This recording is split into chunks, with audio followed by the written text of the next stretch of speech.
Да, ребят, всем привет.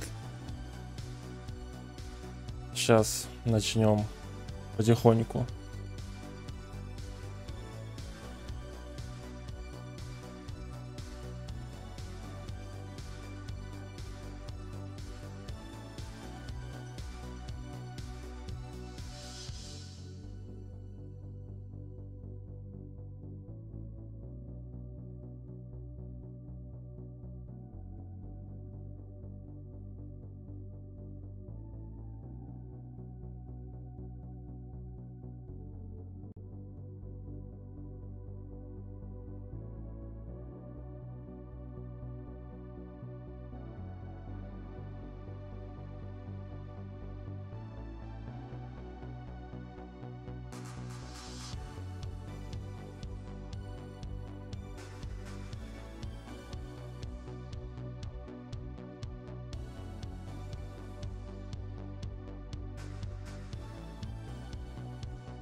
Так, ну что, у нас примерно осталось минут 40 до начала стрима разработчиков. Надеюсь, они как бы не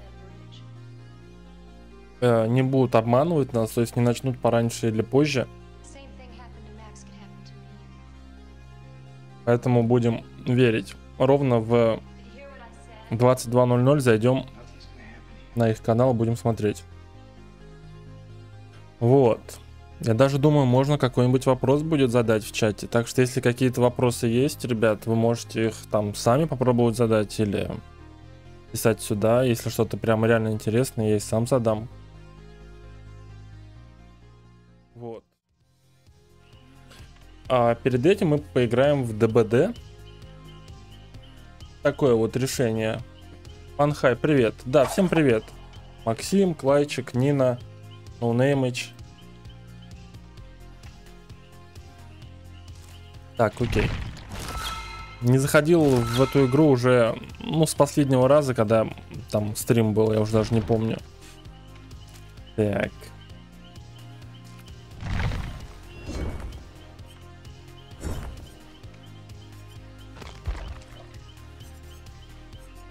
Обновленные аватарки, да, выглядят прикольно, прикольно.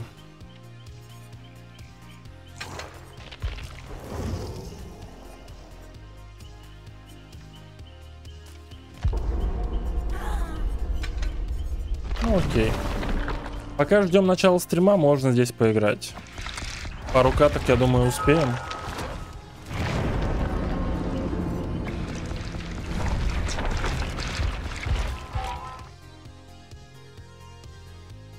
Ну так что ждете от стрима? От разработчиков? Что хотите, чтобы они показали?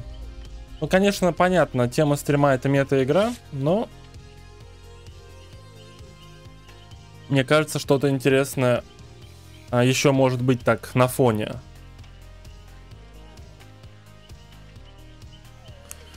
Лайчик, ну если ее скидывали в Дискорде, конечно, видел. Видео, трейлер видел. Главы по чужому, да. Кроме этого трейлера ничего не видел.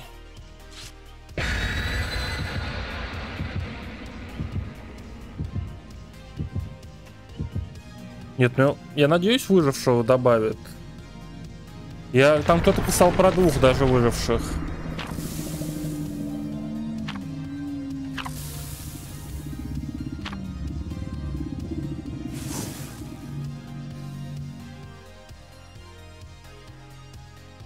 Лил Шуба, привет. Стрим в 10 часов. 10 часов. Через 40 минут.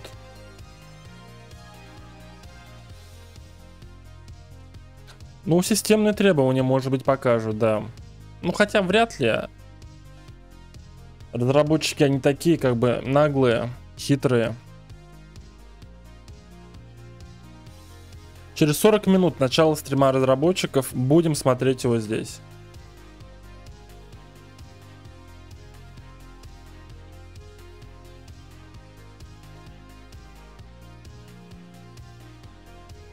Ой, Кон, привет. Мне очень понравился Чужой. А что там? Я видел только вот этот трейлер главы. В трейлере главы мне в целом понравилось все. Было стильно. Если у них там Чужой как в Mortal Kombat X будет, кривой такой, ну, по дизайну плохой.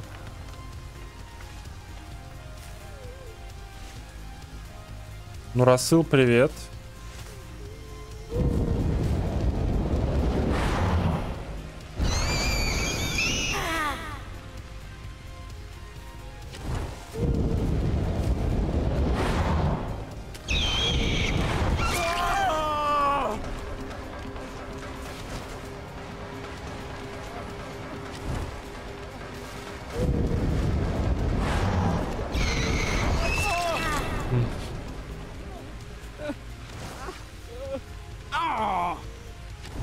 А, ты про фильм? Блин, ты чё, фильм супер пушка же.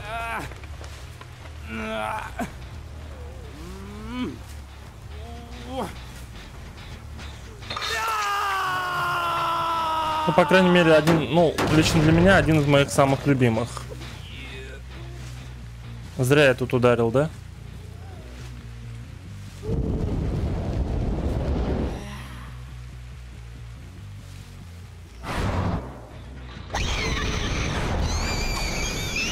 Жаль.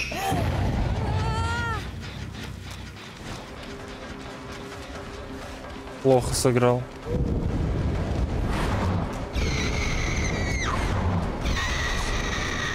Еще хуже. У нечто тоже хорош.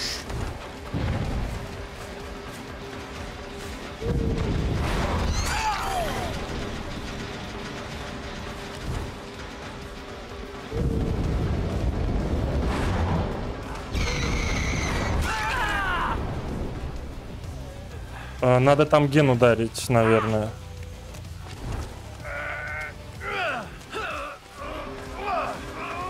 Блин, я до крюка-то донесу хоть до какого-нибудь. Мне кажется, нет.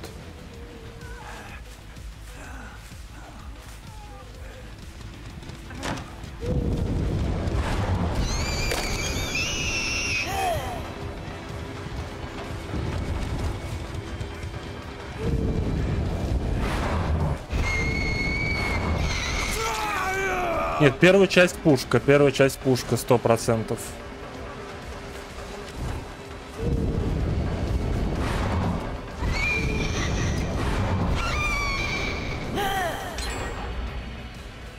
Ладно, давайте, мне надо попробовать сыграть получше все-таки.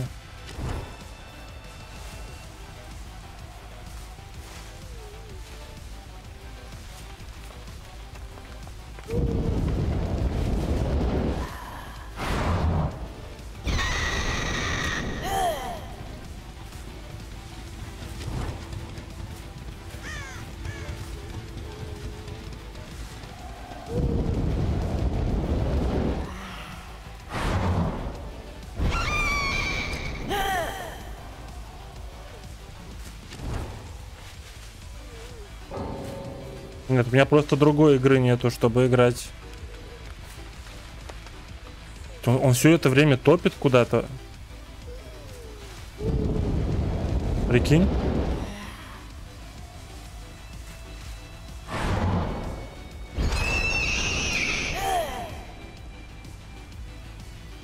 Он прям бежит, не останавливаясь. Стратег.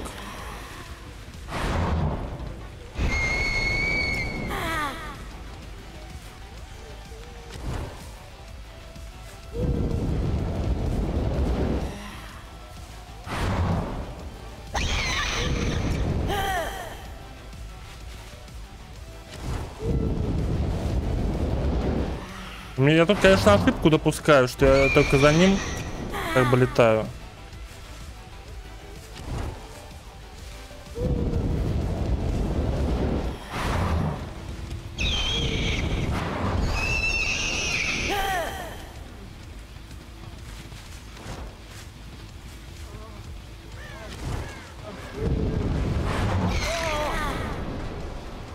А что написано Шерил Мейсон бот?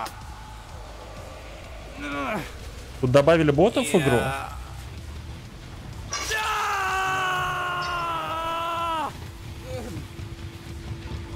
Икон, кстати, поздравляю. У тебя, ну, по твоему времени там уже наступило, да, ведь? Почти. Через полчаса будет.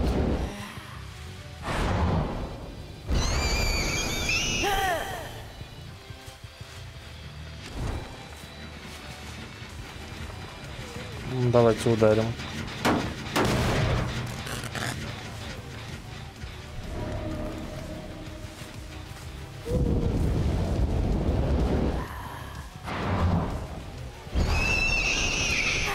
Дзерио, привет. Почитай внимательно название трансляции, и ты увидишь.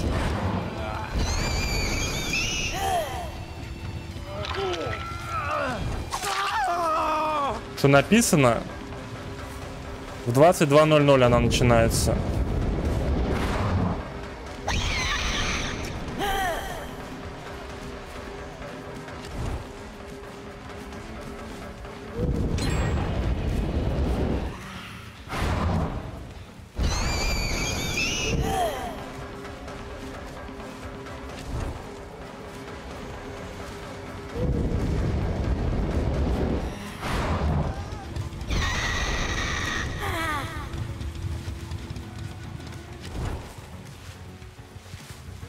Получается так, да.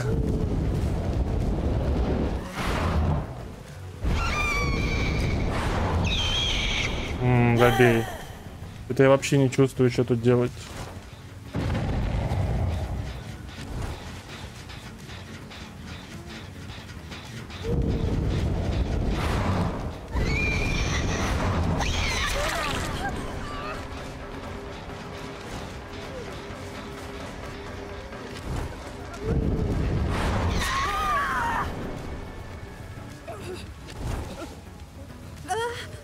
Потерял нить игры, так скажем.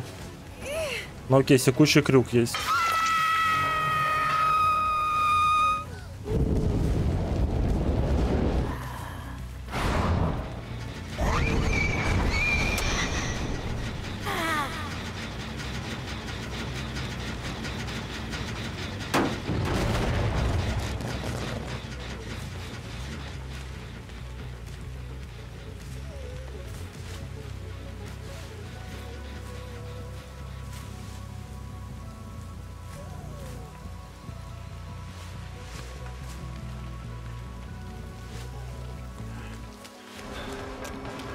Ау.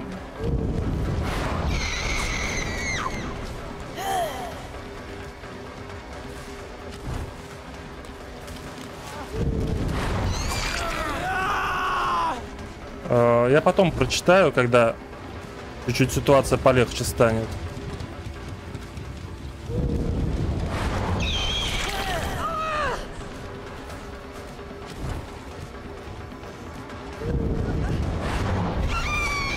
Ну как я не попал? Как я не попал по ней, блин?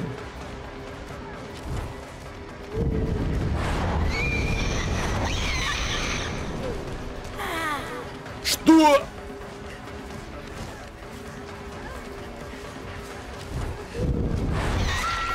Повезло. Мне сейчас повезло.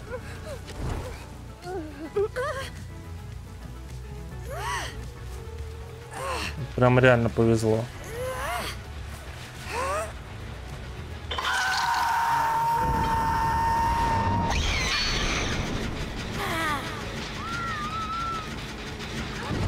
Да я не буду в ДБД играть, вы чё, зачем вы мне это рассказываете?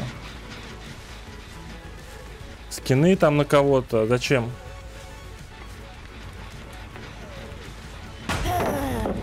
Понятно.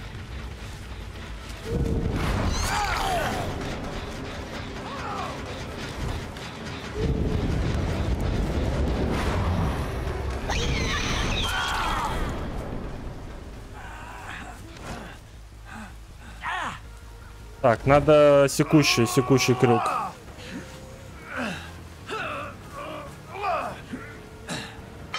Я в пятницу не играю с 21 года.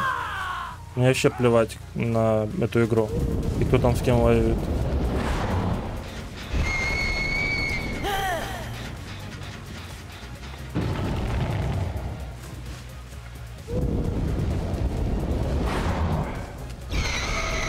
Это что такое? Это видишь?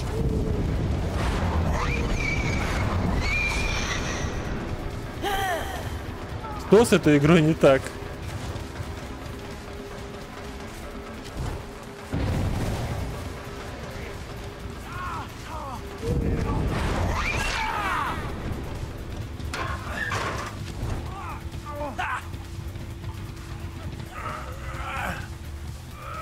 Так, есть. Ну, хотя этот не работает, да? Тут же по одному этому.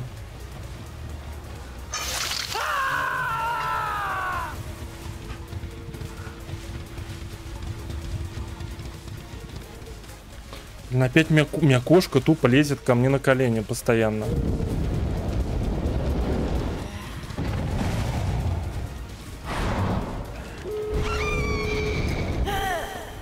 Забей.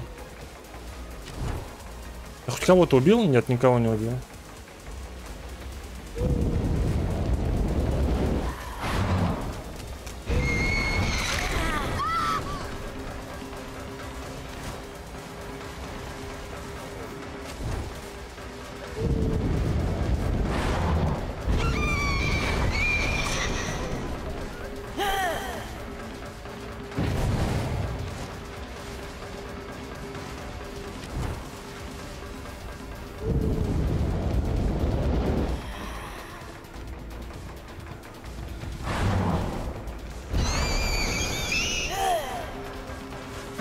Блин, плохо, плохо.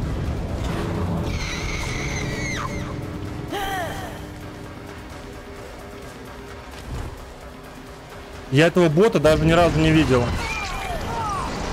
Вот честно, прям вообще ни разу не видел.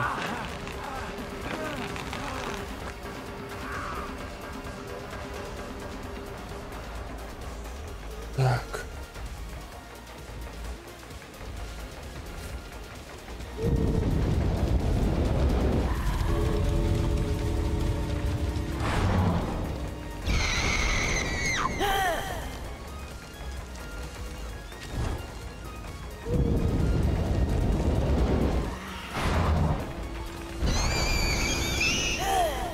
Не знаю.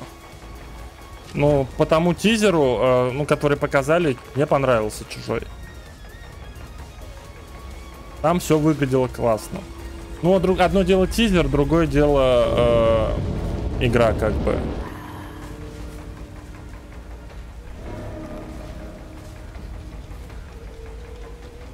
Ну, где они сидят, господи, я ж был у этих ворот.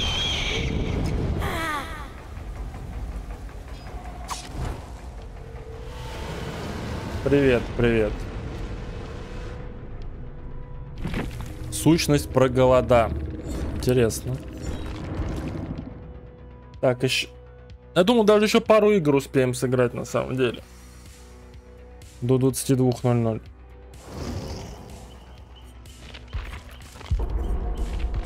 Так. Мне надо этот аддон получить.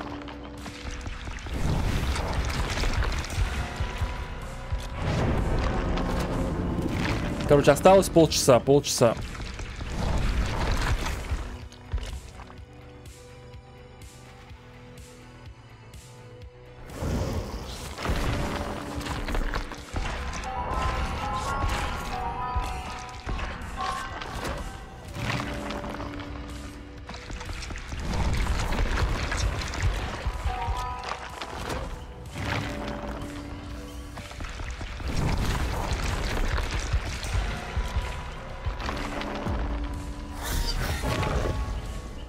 Искандер, давай, доброй ночи, доброй ночи.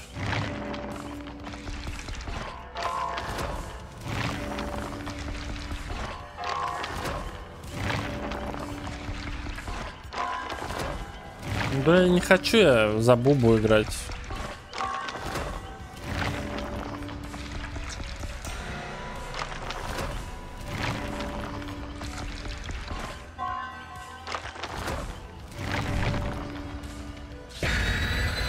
Так, ну я вроде получил нужный аддон, да? Какой обычный платок? Блин, я не разбираюсь в этих аддонах. Я не знаю ничего в этой игре. Я беру то, что мне показалось интересным по описанию. И я не хочу здесь разбираться ни в чем. Я в ДБД не играю, я не ДБД-плеер. Мне эта игра... интересная только как, ну, заглушка там между пятницей, там, зловещими, между зловещими и резней и так далее. То есть меня эта игра никогда не интересовала.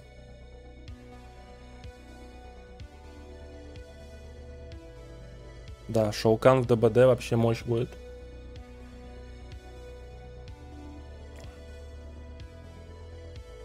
Что это у них за событие? Что там за барбекю? Что за бред?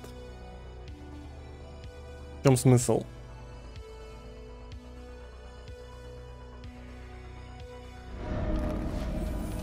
Блин, карта, кстати, я помню, раньше это всегда была самая плохая карта для меня. За маньяка.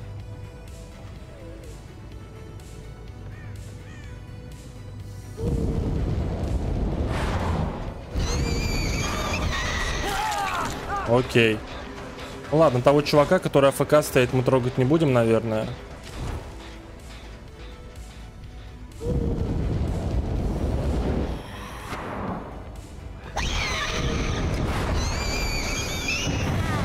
А почему? Ладно, забей. Глупые вопросы задаю.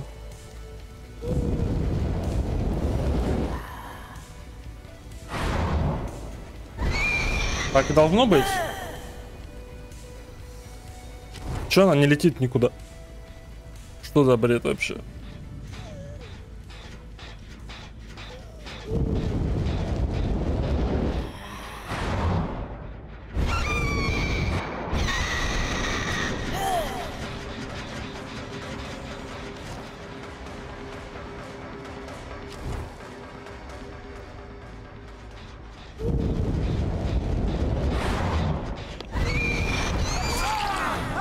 Хорошо, это, вот это прям хорошо было.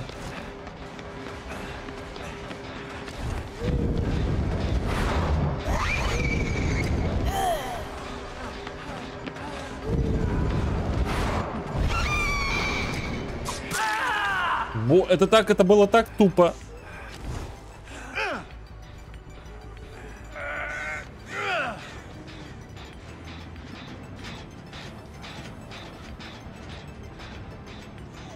Я не знаю, как это попало. Это не должно было попадать на самом деле.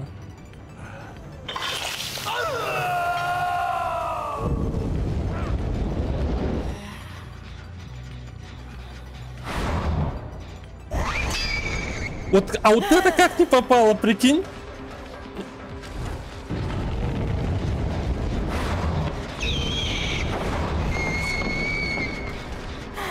Нет, как тут некоторые вещи не попадают, я, конечно, в шоке иногда бываю.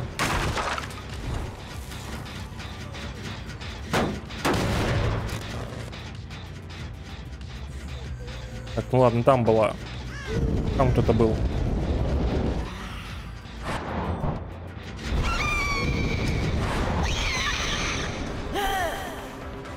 Да пипец, блин. Не знаю. Куда она побежала?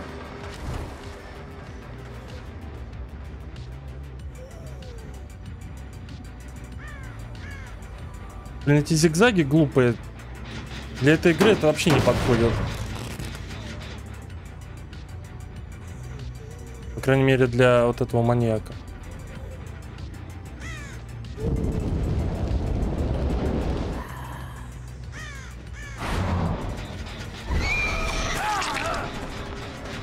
Снова каким-то образом попал по нему.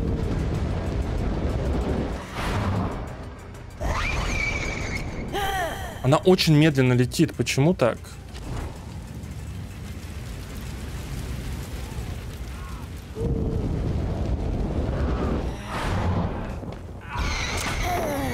Окей. Честно, очень честно.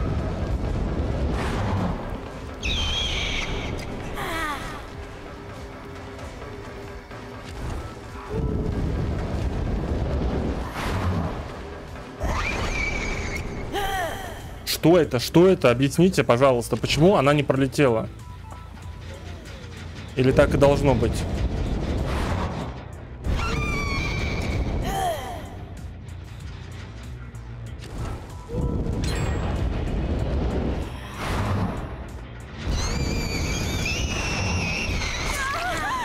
Я в шоке, блин.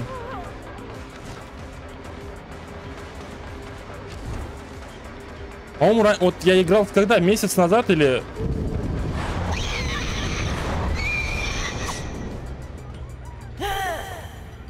Ну, когда я там играл? Месяц назад примерно? Или сколько? Блин, они ее занерфили, что ли? Она реально стала играться хуже, гораздо хуже.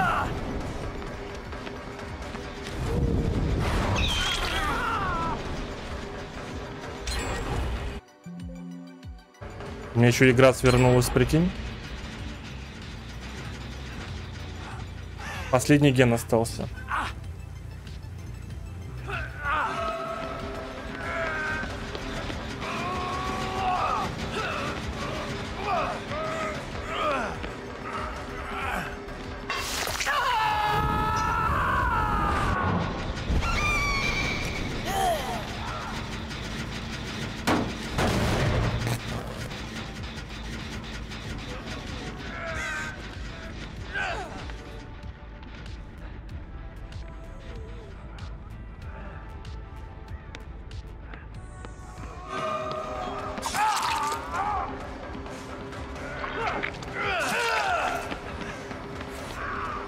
Тяжело.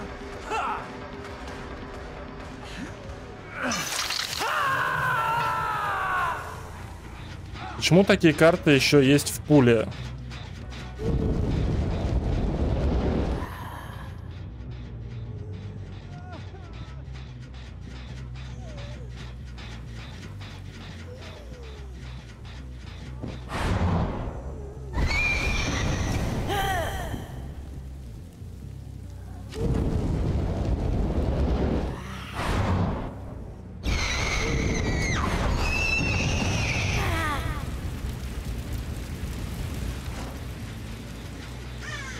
Успею ударить? Ну да, успею.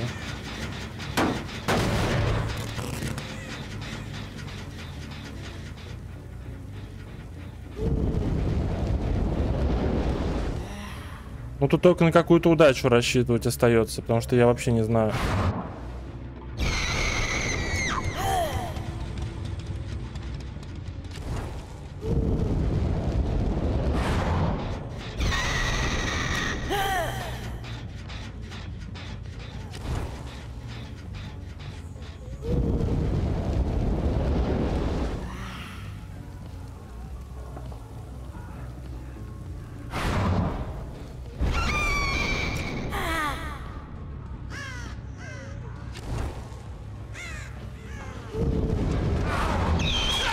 Знаешь, еще было бы неплохо разобраться в лейоуте, как правильно по-русски сказать.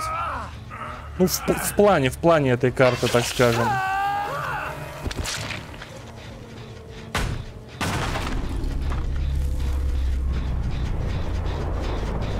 Ну, давай ударю вот этот и пойду туда.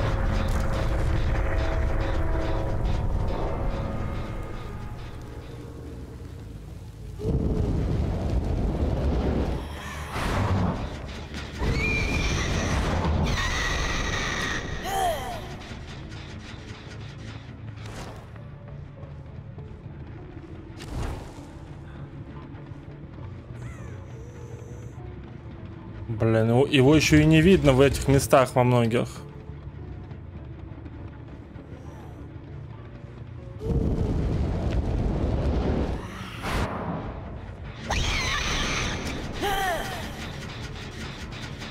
Так, ладно.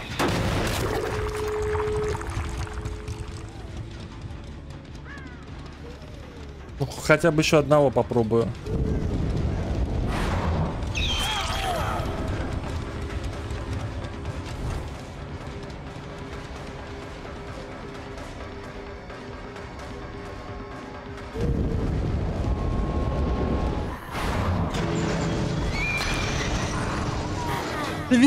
Ты видел, как это вообще возможно?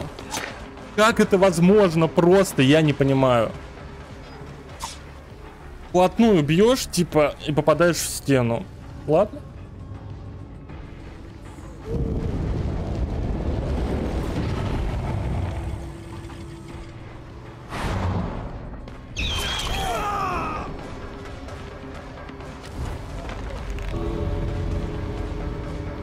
Not bad. Привет, привет.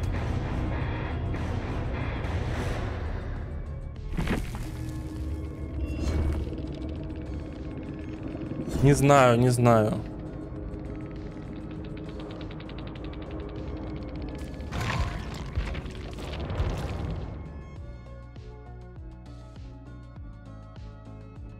Добавит или не добавит, без понятия. Ну, давайте последнюю.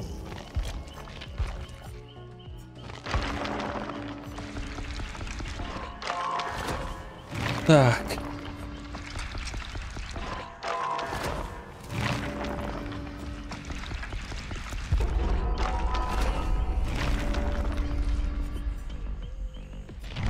Как там аддон называется? Последний вздох плохиша.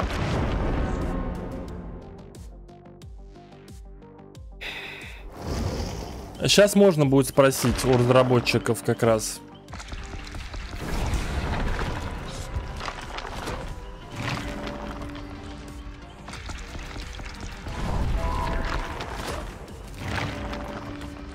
Хотя они на этот вопрос отвечали уже много раз, конечно.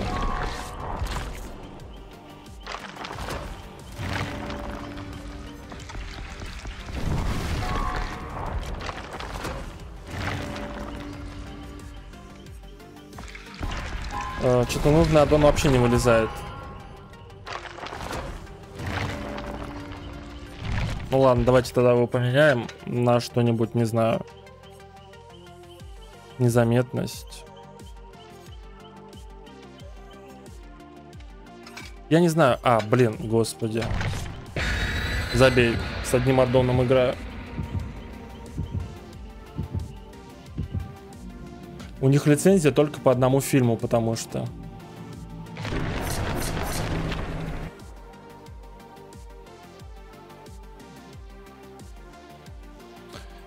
Так. Лицензия только по одному фильму.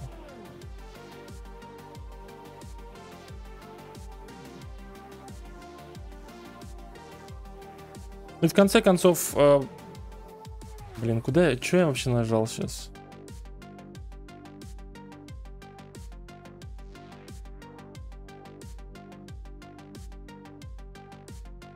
Так, Gun Interactive.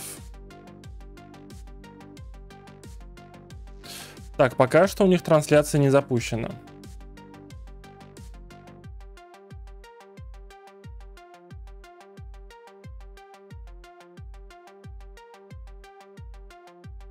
А мне наоборот больше нравится вот стандартная маска именно как в Техасской Резни сделана.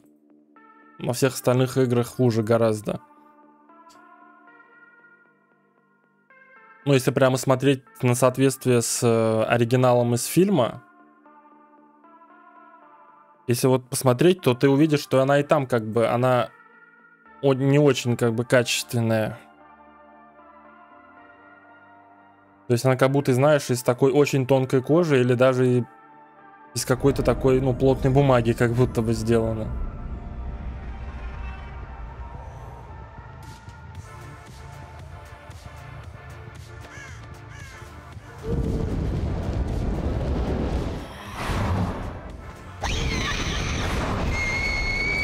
Понятно. А, он еще и ослепил меня. Прикинь, прикольно. Хорошо.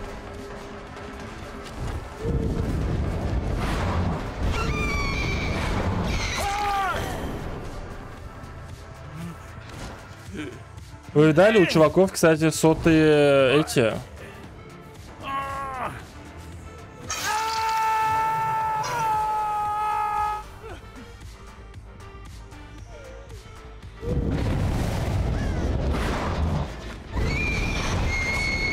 А, нормально. В кавычках.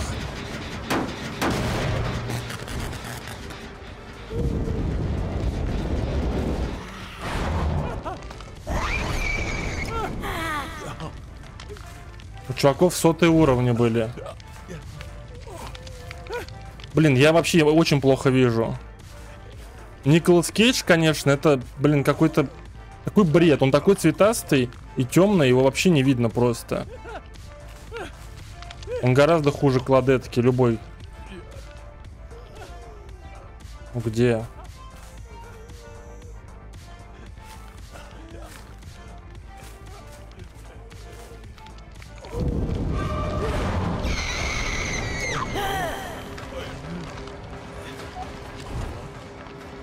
Ну, до второй стадии надо докемпить, наверное, попробовать.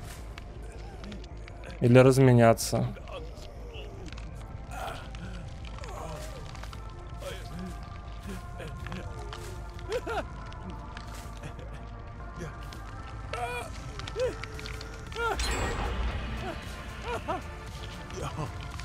Бля, а чё он как долго? Или пока я стою у крюка, типа таймер там не идет. Чё за бред?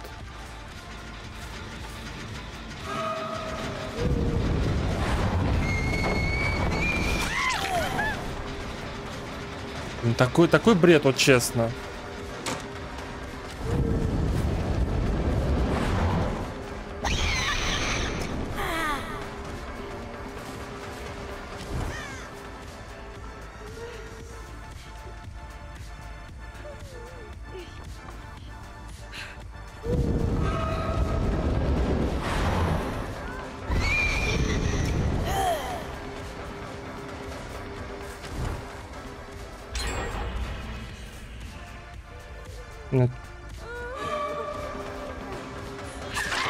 Нет, что-то я совсем перестал чувствовать.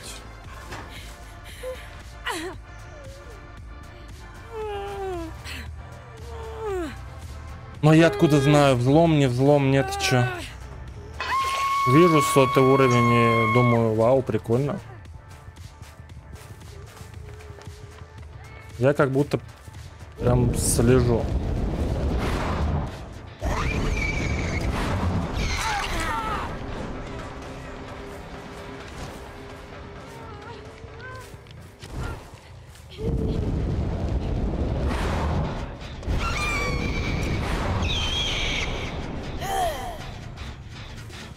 Ну куда, блин, куда он делся? Я его даже не вижу. Я его тупо не вижу в этой темноте, и все, забей. Найс геймдизайн, блин, у разработчиков.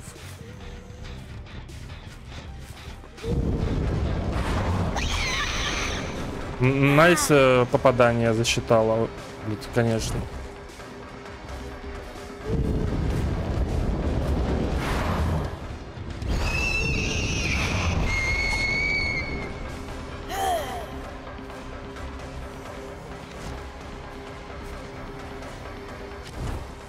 Я без понятия, что значит ободрение. Из-за этого его не видно или что?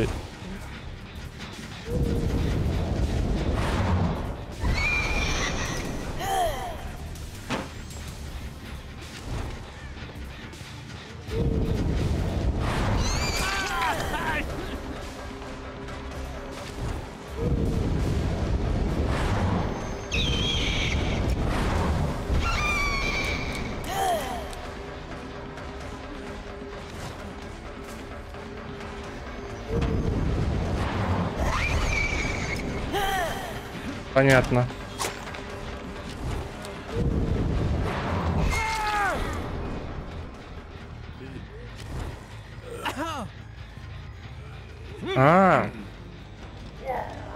Бля, надо еще все эти перки знать, господи, с ума сойти, нет. Я, кстати, на секущий крюк еще ни разу не вешал. Нет, чтобы все эти перки выучить, надо с ума сойти 100%.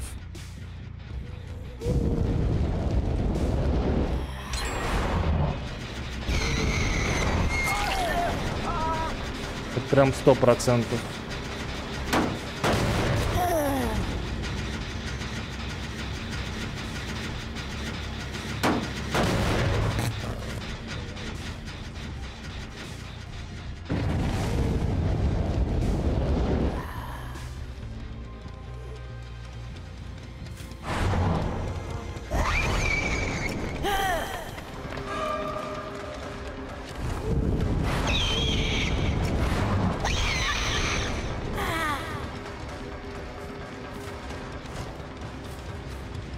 Нет, забей.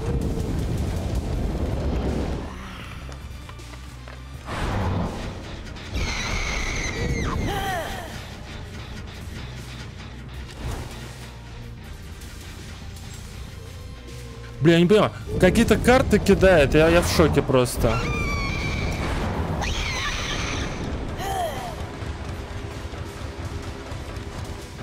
Здесь я вообще ни хрена просто не вижу. Нет, забей, просто забей.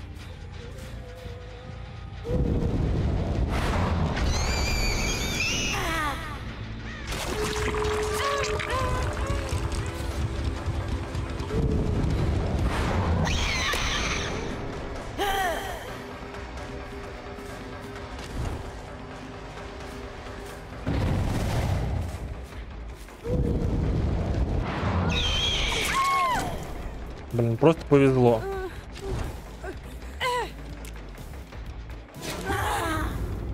Но я же лицом...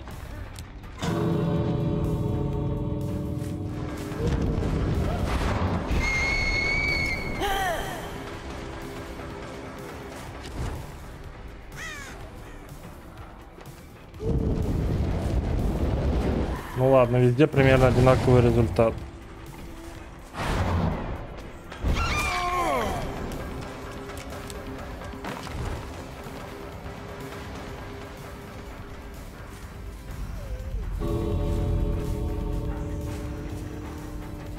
Но я что-то совсем перестал, конечно, чувствовать игру.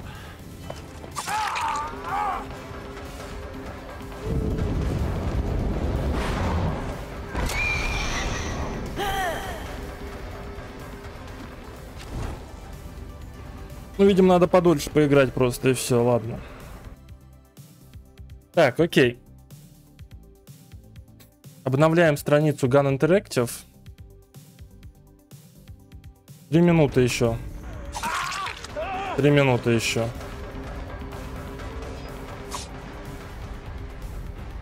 Но у меня один аддон. Я без своего аддона играю.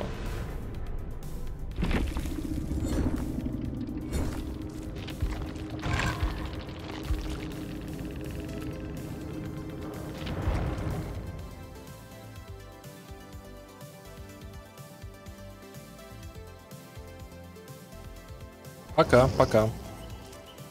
Так. Все, выходим из игры. Сейчас будем ждать этого чувачка из Gun Media. Так.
Так, все.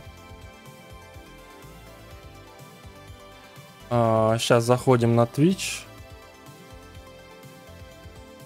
Twitch TV. Gun Interactive.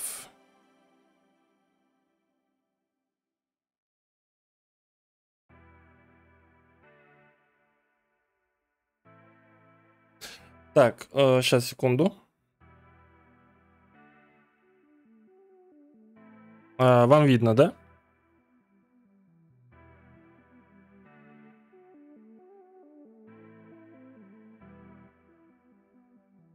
Так, все видно.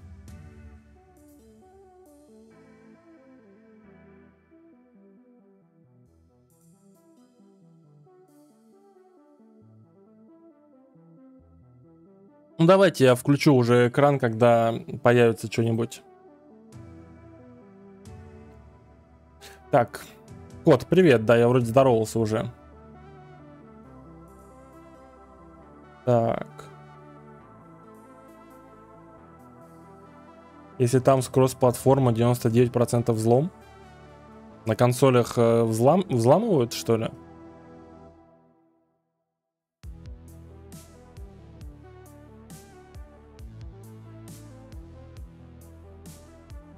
Так, Мимас, привет. Мимас, да, если ты еще здесь, да, стримить, конечно, буду. Так, ну, в общем, я уже открыл страницу с этими, ну, их Twitch-страницу, ждем теперь, когда начинают. Смотри, прикол. 8 лет назад. 8 лет назад был стрим по Mortal Kombat X. На странице Gun Interactive. 8 лет, это 2015 год получается. Это когда они только еще игру анонсировали. Вот этот мужик бородатый, право сверху, он сейчас разрабатывает клоунов-убийц из далекого космоса.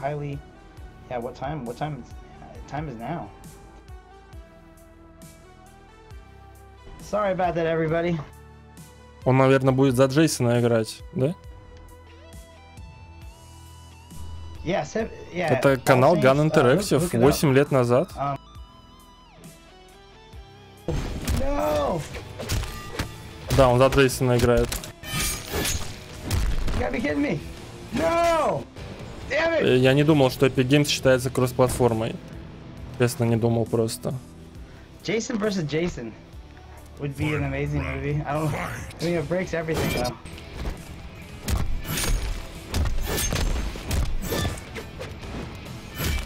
Там 3 такие серии нельзя сделать, по-моему, да.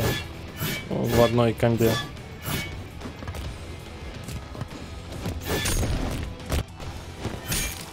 Блин, как они плохо играют в Mortal Kombat, конечно. Ну, ждем. Пока еще молчат. Папа Карло, да, привет.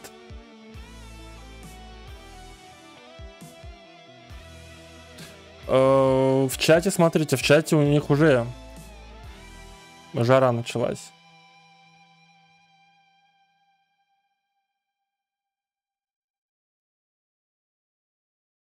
Ну, пока подождем. Да, предзаказал, конечно, предзаказал. Уже давно все куплено.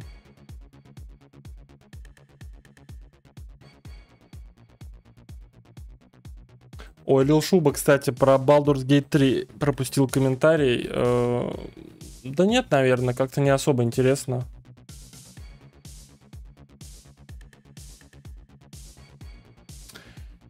Так, ну, давайте, я как бы все, я все включил, с моей стороны все сделано. Ждем теперь разработчиков.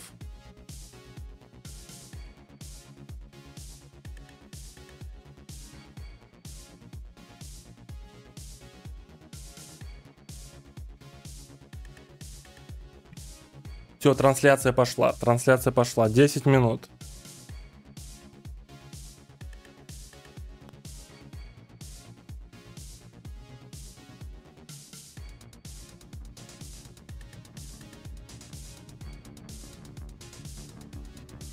Я думаю, нормально будет первое время нормально. Спустя... Ну, когда вот хайп пропадет, через там пару недель, месяц, и тогда уже можно будет посмотреть, как консольщики там старые будут себя чувствовать. Ну, люди в конце концов же в пятницу до сих пор играют. И там, и там. 9 минут. Пока можно на YouTube зайти, посмотреть.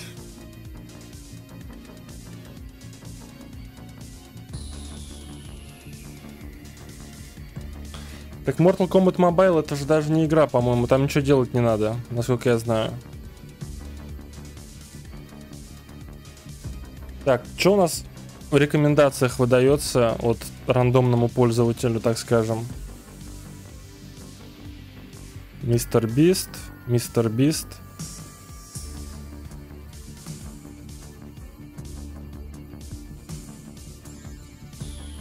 Работа Вагнера в самых жарких условиях. Кристофер Нолан.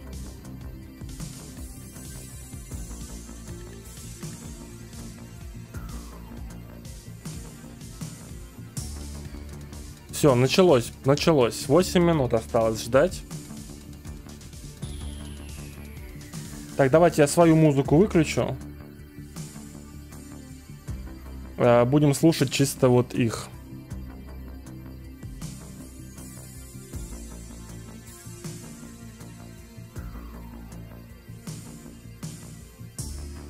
Но учитывая, что у них тоже какой-то ретро-синфейв играет.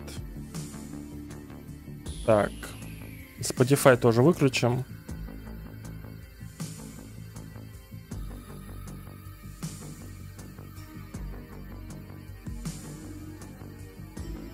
Так, чё, ребят, чё ждете?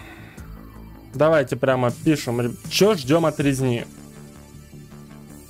Я жду, что покажут, от данного стрима конкретного, я жду, что покажут, как работают перки командные, как работают перки индивидуальные, и самое главное, как будут стакаться перки. Например, как будут стакаться перки разных персонажей, как, например, будут стакаться перки дедушки и убийц. Ну и что-нибудь в таком духе. Потому что некоторые там... ну, если посмотреть вот описание, у меня есть видео всех перков из-за сурвов, из-за маньяков, то там комбинации можно делать очень суровые. Хотя у некоторых перков есть приписка о том, что как бы не стакается.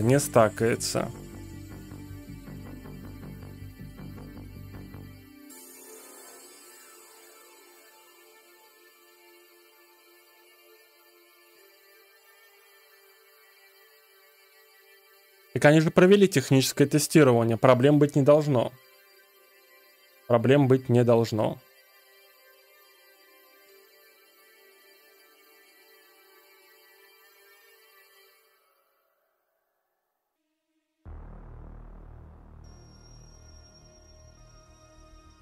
Новые скины? Ну, я, кстати, не думаю, что здесь новые скины покажут. Вот клоуны молчат, ничего не показывают, ничего не говорят.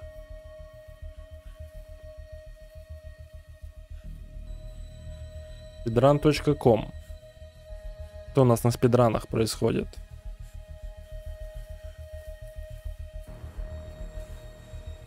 Тоже ничего не понятно.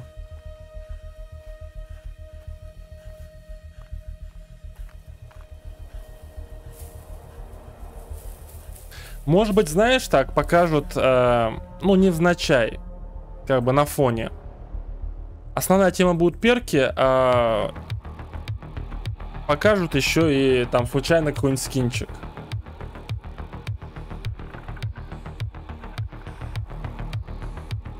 Да там, да, полно хулиганов в чате. Видели. Хулиганы.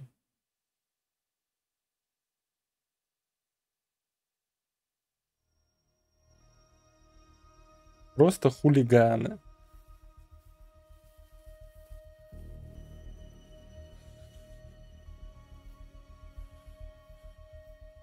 Четыре минуты с половиной.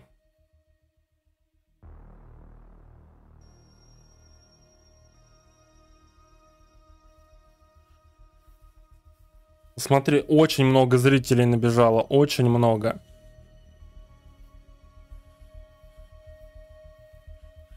Ну, мы, кстати, чат скроем, наверное, вот так сделаем.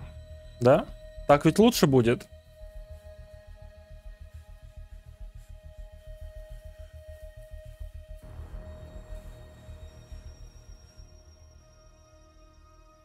Новую карту? Ну, новая карта, она у меня на канале есть. Третья карта. Пока только 3 карты будет. Четвертую карту, которая Junkyard, она 100% будет в игре, но это будет DLC. После выпуска игры. Через какое-то количество времени. Через какое-то количество времени.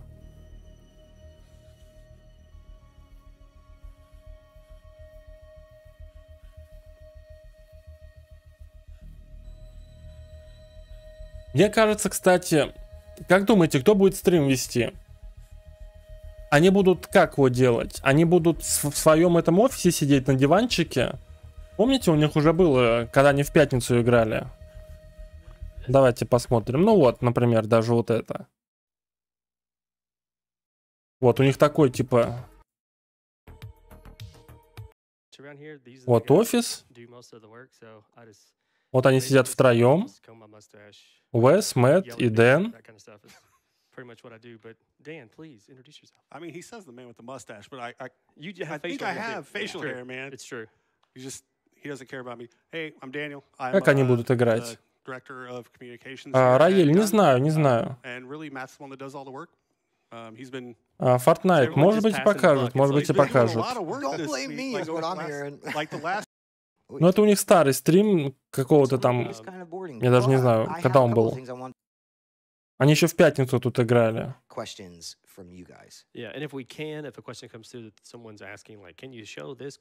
Ну, смотри, у них уже 4-й Джейсон, это то есть, это 18-й год минимум.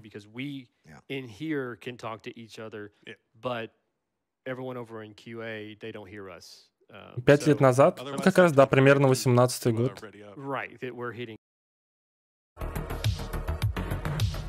2 минуты осталось. Сейчас узнаем, будут показывать новых персов или не будут. Основная тема стрима у них это перки. Будут рассказывать про перки. И про мета-игру в целом. Про прокачку. Хотя у меня уже есть куча видео на моем канале, так что если вы типа не в курсе, обязательно там посмотрите. Там почти вся информация, которая есть, она есть у меня на ютубе. Не вся эта информация, которая там есть, она супер точная, но... То есть там бывали небольшие ошибки у меня. Но, как правило, исправлялся.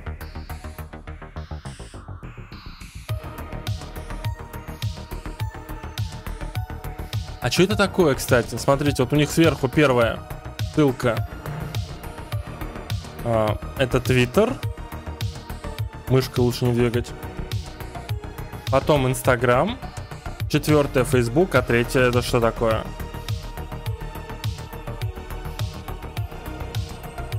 Вот, типа... Что это за коряга вот такая? Давайте, осталось совсем чуть-чуть. Я думаю, мы увидим точно лысого. Может быть, даже двух лысых. Уэса Келтнера и Ронни Хопса. Может быть, мы это увидим. Who knows? Who knows? Может быть, он даже в чате пишет? Нет, ну много. Просто я помню, когда Уэс Келтнер сам что-то стримил, рассказывал про игру. О, Мэтт и Уэс. Welcome to the basement, gang. How's it going? Так, слушаем. For those of you who don't know, I'm Matt Zepp. I work brand here at Gun, creators of Texas Chainsaw, and I'm joined by none other than... I'm Wes Keltner, the CEO. Man, this feels weird. This really feels weird. Because it's been, I don't know, 3 or 4 years? 3 years. I think somebody said on social, yeah, somebody said on social, they were like, last live 3 years ago, that hurts. And it's like, yeah, tell us about it. But as you can see, if you were watching back then, we have like a whole new setup here. Wes, before we go too far, because we're going to get into metagame today, gang. У них новая комната для стримов. We're covering metagame today. We're going to be talking about metagame and showing you guys. Сегодня будем говорить про мета-игру. Skill trees and ability trees and things like that. But про обилки, способности, перки. Before we were in this smaller, like almost coat closet of a room. It was pretty tiny. We used to do a couple streams a week. Of course, that was back in our Friday 13th days. And we made the most of a small space, and it worked, it was fine.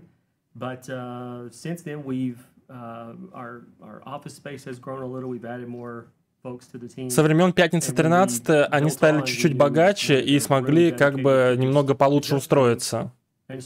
Поэтому у них новый офис, новые помещения и так далее. Matt and I sit down forever talking like, what's this room supposed to look like? Like, are we trying to do something that looks like it is Texas? Is it look like the Texas house? Does it look like a late 70s basement? And then once we kind of started discussing that, we were like, wait a minute, like there's something to this, because both of us, and I think a lot of you, at least if you're, elder gamers like we are, В общем, они оформили комнату как типичное жилище, дом в Техасе в 70-е годы.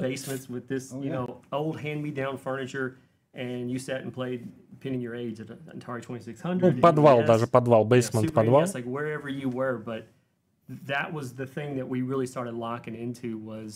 That feeling of you and the homies hanging out in the basement. Maybe you're watching a horror movie. Maybe you're playing video games. И да, в подвале можно собраться компашкой, смотреть хоррор-фильмы, играть в игры. Да,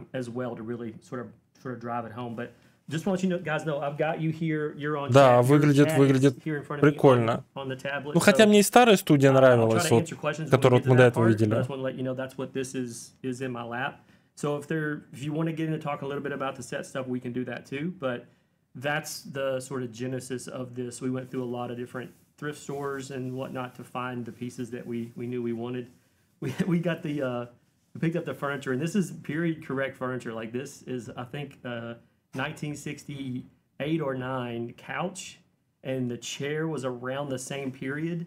And we had. В общем, у них даже диван и кресло из 60-х годов.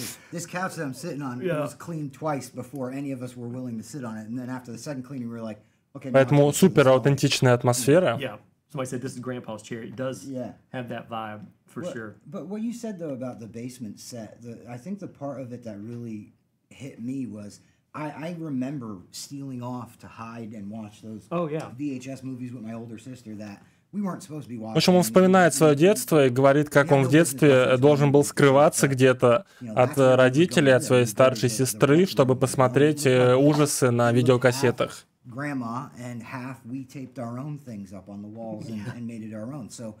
I love this new spot. And for those of you who used to watch and remember, we'll be doing our Tales from the streams here. We'll be doing all of our special events here. We have another surprise. В общем, буду делать тут все. We just have a ton of cool shit planned for you guys. So, yeah. Ну, любые трансляции, любые мероприятия, которые будут касаться и конторы их, и Техасской Резни.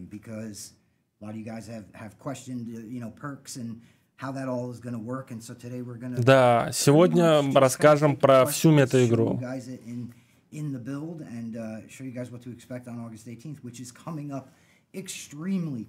Indeed. And the other piece of that too for everyone to just take note of is до выхода 2 недели осталось. Older. It's not the launch candidate. Because we keep those two things separated so that what's going into launch, you know, is the solid one. This one is a bit dated back, and so we can poke at it and break stuff and do all that kind of thing. So you're going to see some wording or maybe descriptors that are in the metagame as we're going through them. Those are not final. You may see some placeholder or even temp stuff. That's just how games are made. But we're lifting the hood, and we're going to let you guys see a little bit of stuff as we're on an older build that's not quite, you know, finished yet. But the point of this discussion was to get into sort of the high level of the metagame, understand how perks and stuff work. How do you spend your, you know, XP and that kind of stuff throughout that system? That's what we wanted to get into and change, or show you. But just know that some of those elements may change. The numerical values may change. The wording will change. Some of that kind of stuff. So again, it was just to lift the hood and show you guys what's going on, and then be able to answer some questions with you guys one-on-one. So I think without further ado, a quick shout out, by the way, to Rockbox, who is and Mighty Mail over both running the there they are. over running the ones in Это у них там студия серьезная, да? They're running our whole stream for us, and big shout out to the production team over there. So yeah, making all of this happen, there's a significant amount of cameras, lights, microphones, wiring, dragging computers in here, setting them up to be able to show the build. I mean, А где у них микрофоны? Как они говорят? Я не вижу просто ни петличек, ни настольных микрофонов вроде бы. Oh, we're gonna need this, and so yeah, huge thanks to everybody. But I think the logical spot to kind of transition into metagame is going to be talking Жестко перевожу. some of the things that you guys might have noticed. You Так, noticed начинаю. in the technical test that you guys had 3 perks assigned. Those were just the same for everyone. But you know, victims had the same 3 perks no matter which victim you loaded up as. There's also a bigger part of this, and that's really kind of the core of the victim character, the victim's persona, and that's their star sign ability. The star sign ability in game it's what makes Connie good at picking locks. It's what makes Julie, you know, speedy on her feet. It's what makes Leland. Но пока они говорят, что у каждого персонажа будут общий набор перков. Some magic power we arbitrarily assigned to them. These were built by Ronnie, our creative director. 3 перка, ну, естественно, и которые будут как-то, ну, влиять на, ну, в том числе как-то могут влиять на обилку. Ну, в общем, сочетание обилки, прокачки обилки, которая может быть разной с перками, создает по-настоящему уникального персонажа.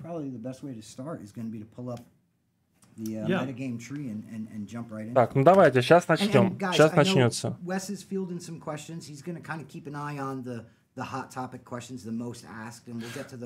Опять же, да, если у кого-то есть прямо вопросы серьезные, Уэс читает чат, и какие-то интересные вопросы он ответит.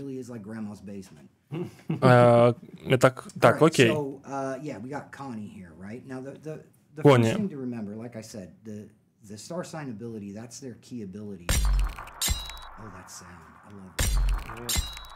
Так, вот это у нас обилка. Это обилка.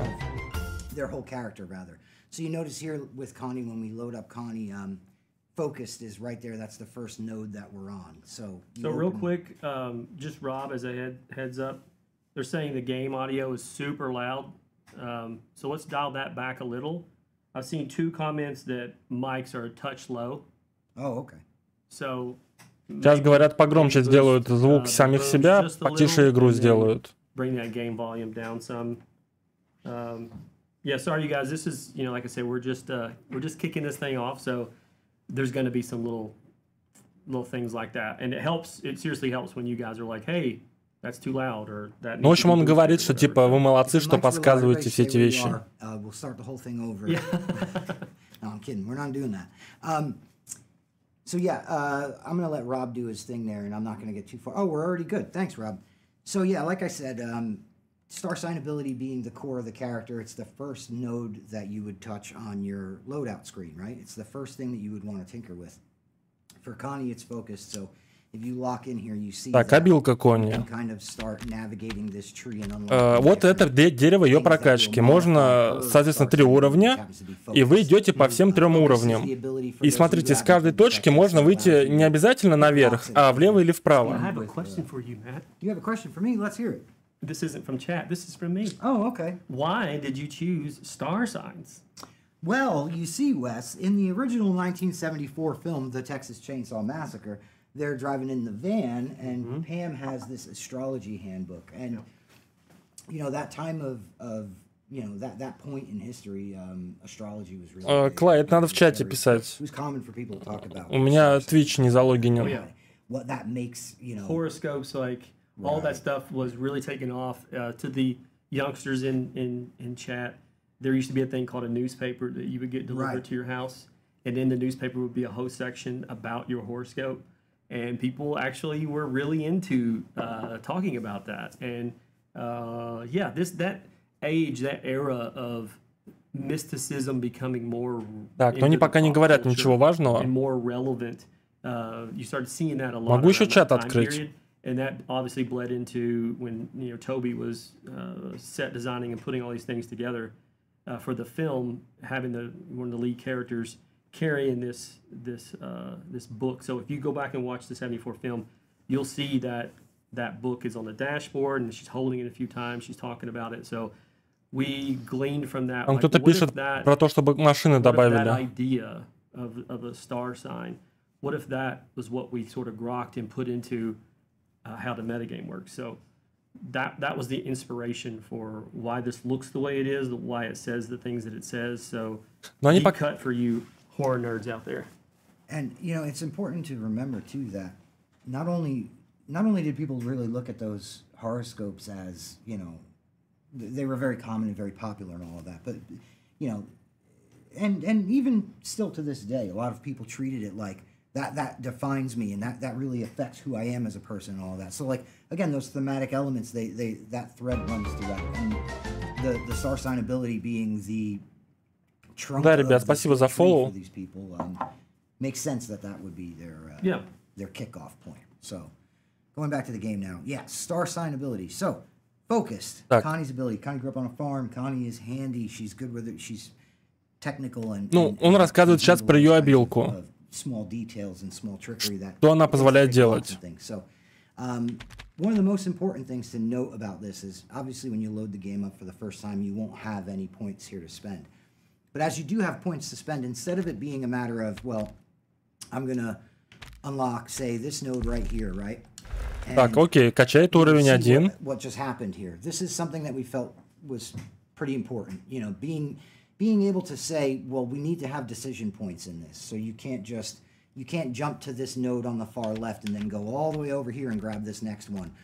Ну да, то есть он говорит, что вот мы прокачали первый уровень по этой ветке, значит вторую и третью, которую вот с крестиками, мы уже брать не можем. Это логично. This tree and what we'll show in a minute, which is the full skill tree, has a reward and a consequence. Теперь он, смотрите, может пойти дальше из этого места, либо наверх, либо вот направо, в центр обратно. Ну, про это я рассказывал в одном из своих видео, предпоследнем видео.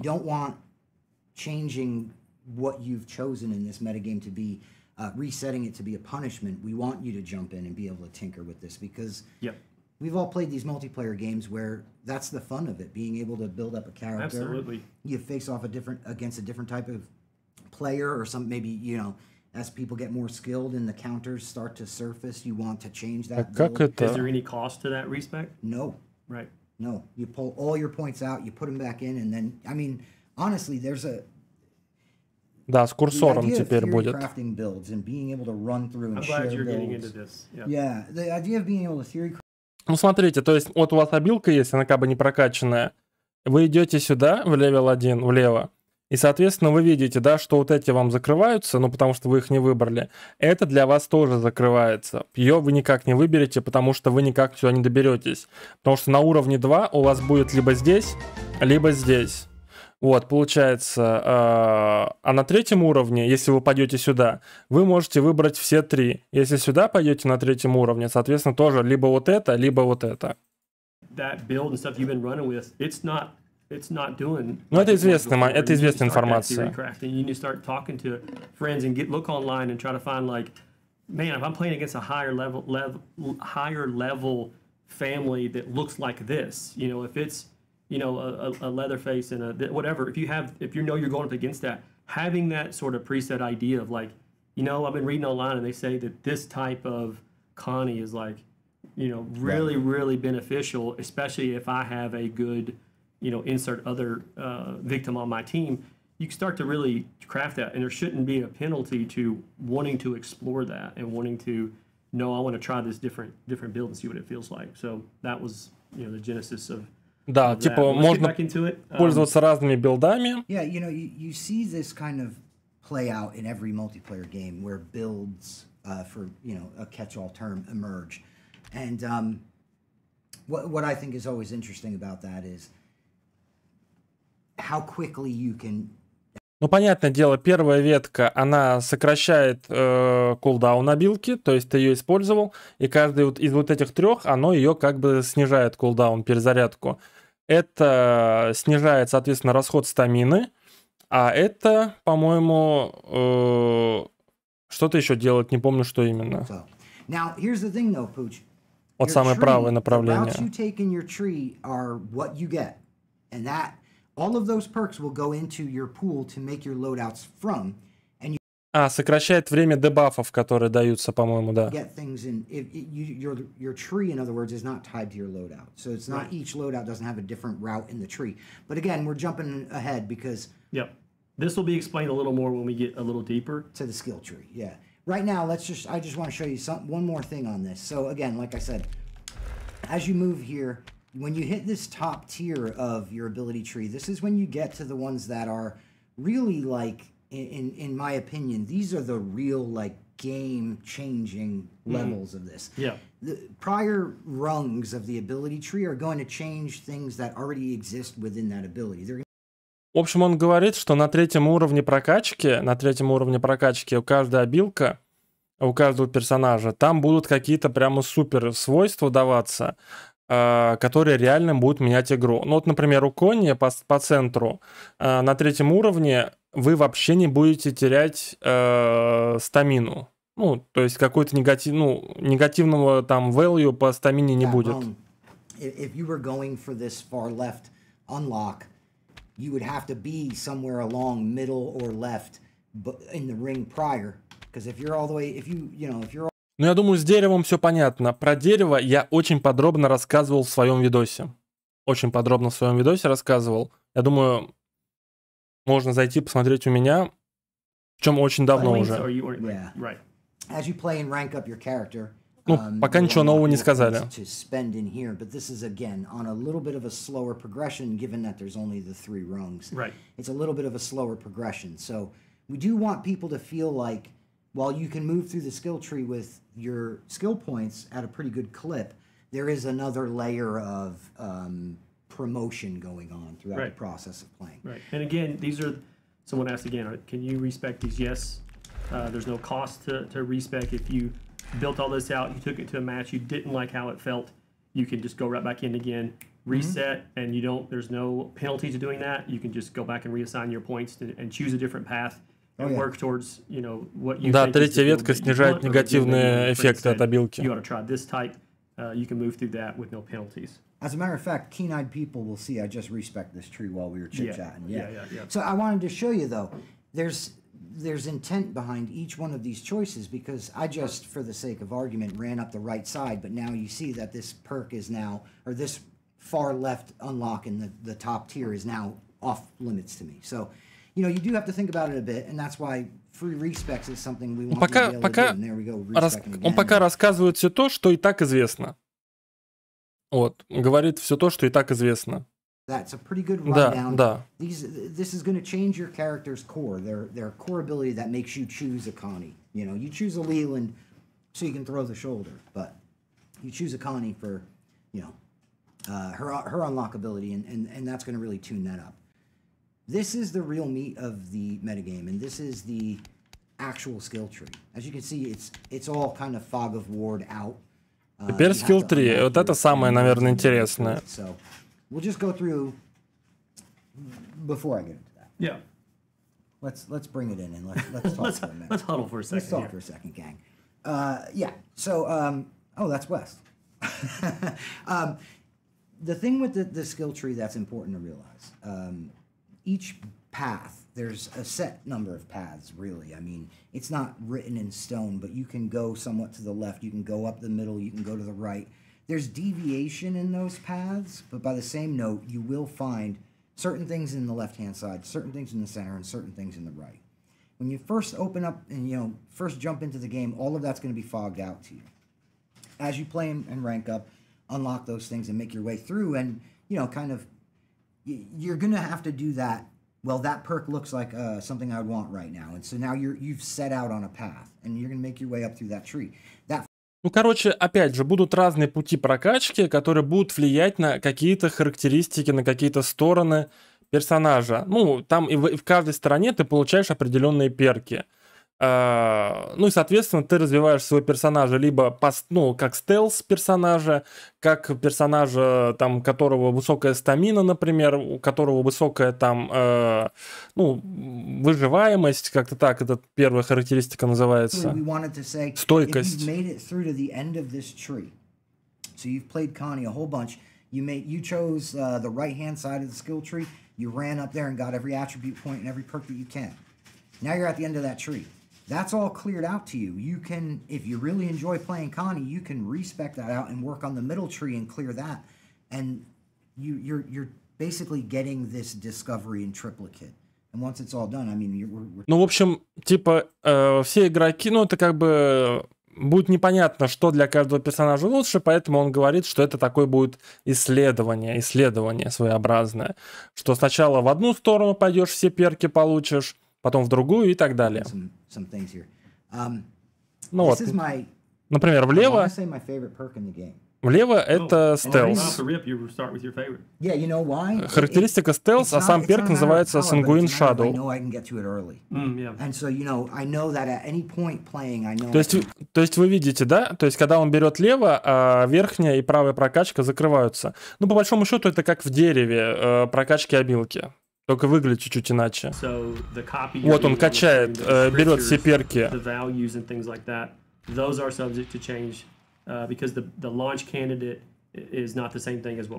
Да, и смотрите, после определенного момента у нас идет разветвление влево-вправо. Разветвление влево-вправо, то есть мы опять должны здесь как бы выбирать, как я понимаю. Correctly, you know, because human beings are making all these things, and we always go back and, you know, try to triple check everybody's work and changing some of the wording here and there, because sometimes they're just temp things that we drop in so that we know what, you know, it could be sort of dev shorthand that we've dropped into things. Да, оно же расширяется. То есть, когда ты прокачиваешься дальше, оно... Там новые эти ветки появляются, так скажем.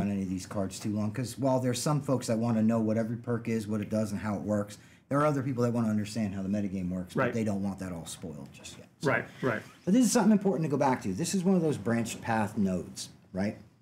So as you start navigating through the skill tree, you'll hit these choice moments. On the left of the metagame tree there, you could see one that I haven't made a choice in yet. And right over here, you can see one that I did. That means that this route is now closed off to me, and this route is now closed off to me. Early game, once before you've been down those roads, you can't see what you might have missed there. And I know that might be a little frustrating, but don't worry, again, respecs are free.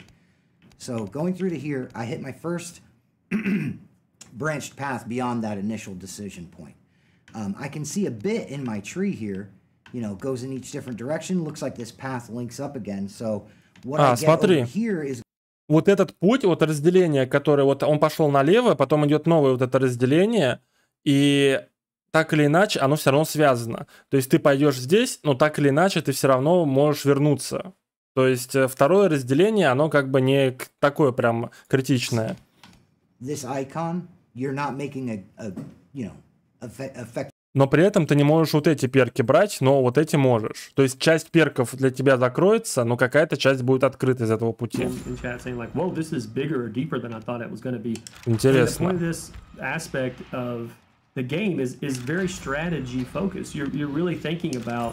I mean, these decisions, you know, that they matter whenever you're wanting to create the build that you want to bring into. То есть все равно часть перков для тебя закроется. You know, it holds up against different levels of people that you're going to be up against. So I'm excited that you guys are seeing, you know, the depth here. But again, these aren't just click it and forget about it. Я прямо хочу, чтобы они до конца дошли и показали, как это все будет в конце выглядеть. Насколько это дерево реально широкое. Right now we're on the Connie tree, so we'll use her as an example. We didn't ever want my Connie to be the same as your Connie, right? Or Rob's.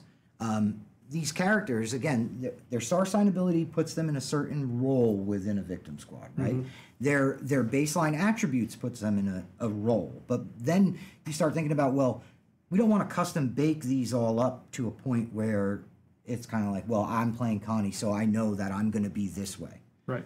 We still wanted so as much as we wanted them to have purpose and a role, and everybody has a function in a match, we wanted to make sure that you could still get those elements in there that made you feel like this was my build.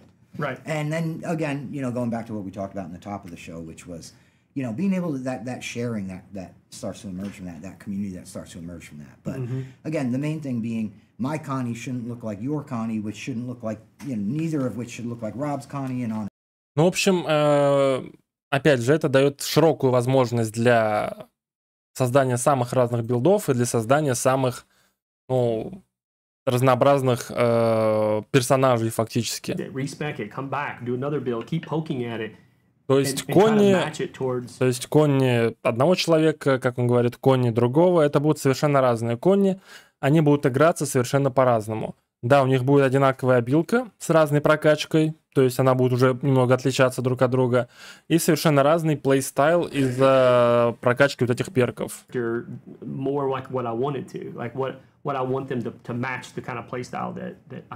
Владус, привет. Ну, пока ничего нового.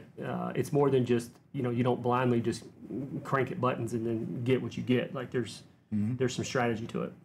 Пока ничего нового. Пока все то, что вот мы знаем и так. Ну, вот только про скилл 3 вот это вот чуть-чуть поподробнее рассказали.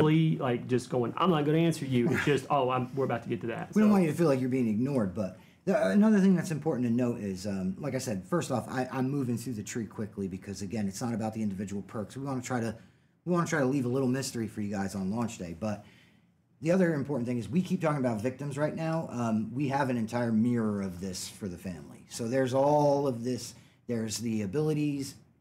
You know, you're familiar with Maim and Bane and Hunt and Trap and those kinds of abilities that we've given to the family members. They also have their own, you know, whole skill trees with attribute points and grandpa perks, which we haven't even touched on yet. So let's get back to the tree. And возвращаемся. Yeah. So again, like I said, you know, we're moving through this left-hand side, and we're going to have to keep unlocking. Я хочу увидеть конец этого дерева. Now, this account is pretty well and truly. Еще одно разветвление будет. Points to make it to the end of the tree, but you again, keen-eyed people might be noticing that we're hitting a. Да, только у Мэтта теперь не зеленые волосы. We get to pull a slot machine handle for a little bit of a. Now, slot machines are not exactly, you know, the most popular thing in metagames. Don't worry, this isn't a this is one random node that we can choose to attack. When you're navigating through your trees, you can see these question marks come up. you know that there's a chance that when you unlock that, you'll get something that maybe for you personally you're not that interested in, but you also know that there's a chance that you could end up. В общем, вот этот знак вопроса, это означает, что там будет какой-то рандомный перк. Рандомный перк. And things like that. So avoiding that random node might give you a surplus of attribute points that you wouldn't otherwise have, might give you a perk that you can see that isn't random, that you already know you want, but you could also then choose to take the gamble and get Jack in the Box. Actually, a pretty damn good perk. I'm not going to show you what that card says. So, yeah, and now you can see here, extra attribute point. These are ones that I speed through a bit because you know, again, we have a surplus of points because... Вот эти экстра атрибют поинты, они нужны вам для прокачки перков. То есть сейчас они перейдут к прокачке перков, и вот эти, ну, экстра атрибют поинты, которые мы получаем, мы их берем не просто так, мы их берем именно для прокачки наших перков, которые у нас там появятся. Это следующее будет окошко. Это дерево, оно огромное, смотри, оно просто огромное. Вот эти экстра атрибют поинты, которые вот звездочки, да, они стоят от 1 очко, ну, скилл поинтов вот этих самых.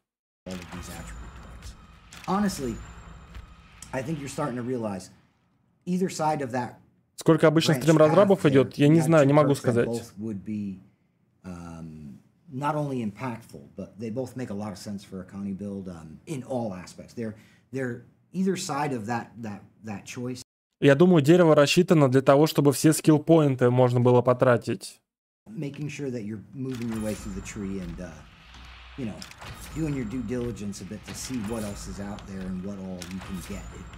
Так, не забываем про вот extra attribute points. Мы еще их встретим, обязательно встретим. I mean, this stream is about discussing the metagame. It was one of the biggest questions that we were getting on just about everywhere, from social to our Discord, everywhere. Everyone wanted to know, like, how does this work? How does this work? And instead of just throwing you guys to the wolves in the dark and not knowing like how this system works, we wanted to have this stream to sort of give you a high-level idea of what it is. That's why we advertised it as this stream is about metagame. So if you came here expecting to see gameplay, I suggest maybe watching some of the footage from Я думал, оно дальше пойдет. And who knows? Еще же скилл-поинтов осталось очень много. You might see some gameplay, but today's stream is about metagame. So if that's why you're here and you're hitting us with resident sleepers, well, then kick rocks. Like, that's not what the stream's about. That's why we advertised it as this. But nonetheless, there probably will be something in the near future with some gameplay. I mean, we're so close to launch too.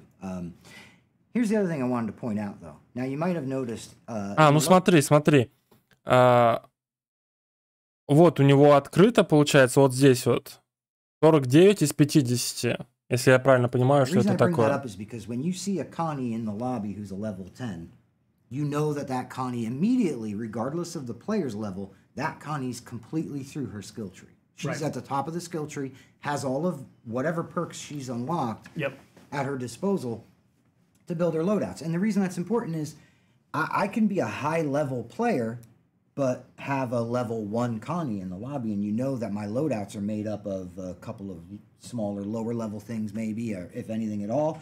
I might have a totally empty loadout at that point. Yeah. So a couple of people saw this through the tech test and through the pre-launch event. The two different ranks. Again, player rank and character level are two very different things.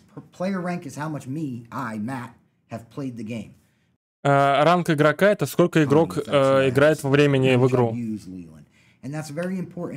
А уровень персонажа — это, соответственно, отражает вашу игру на персонаже.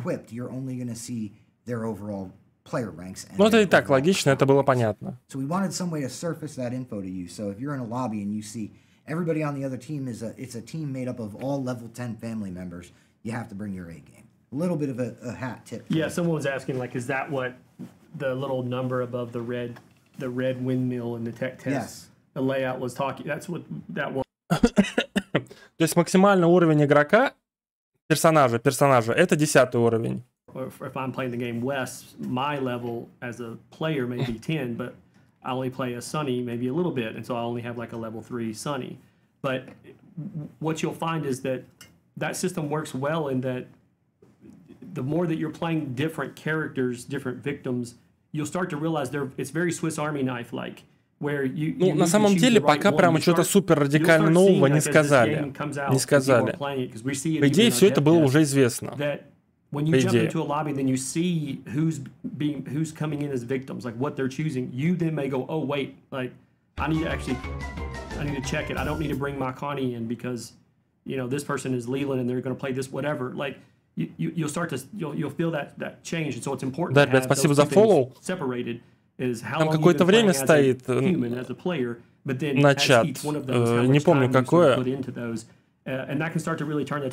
поэтому сразу писать нельзя, не получится. Level 8 Connie or something with a player that's a level, 15 or something, you might be like, dang, like that, this person's going to be legit, they're going to be quick, they're going to be moving well. I need to now pull in a supportive role to come in and shadow Connie, give some protection, like let's let this thing move. And that's also then you're gonna see the family do the same thing. They're gonna be like, oh shit, there's a high level Connie in here.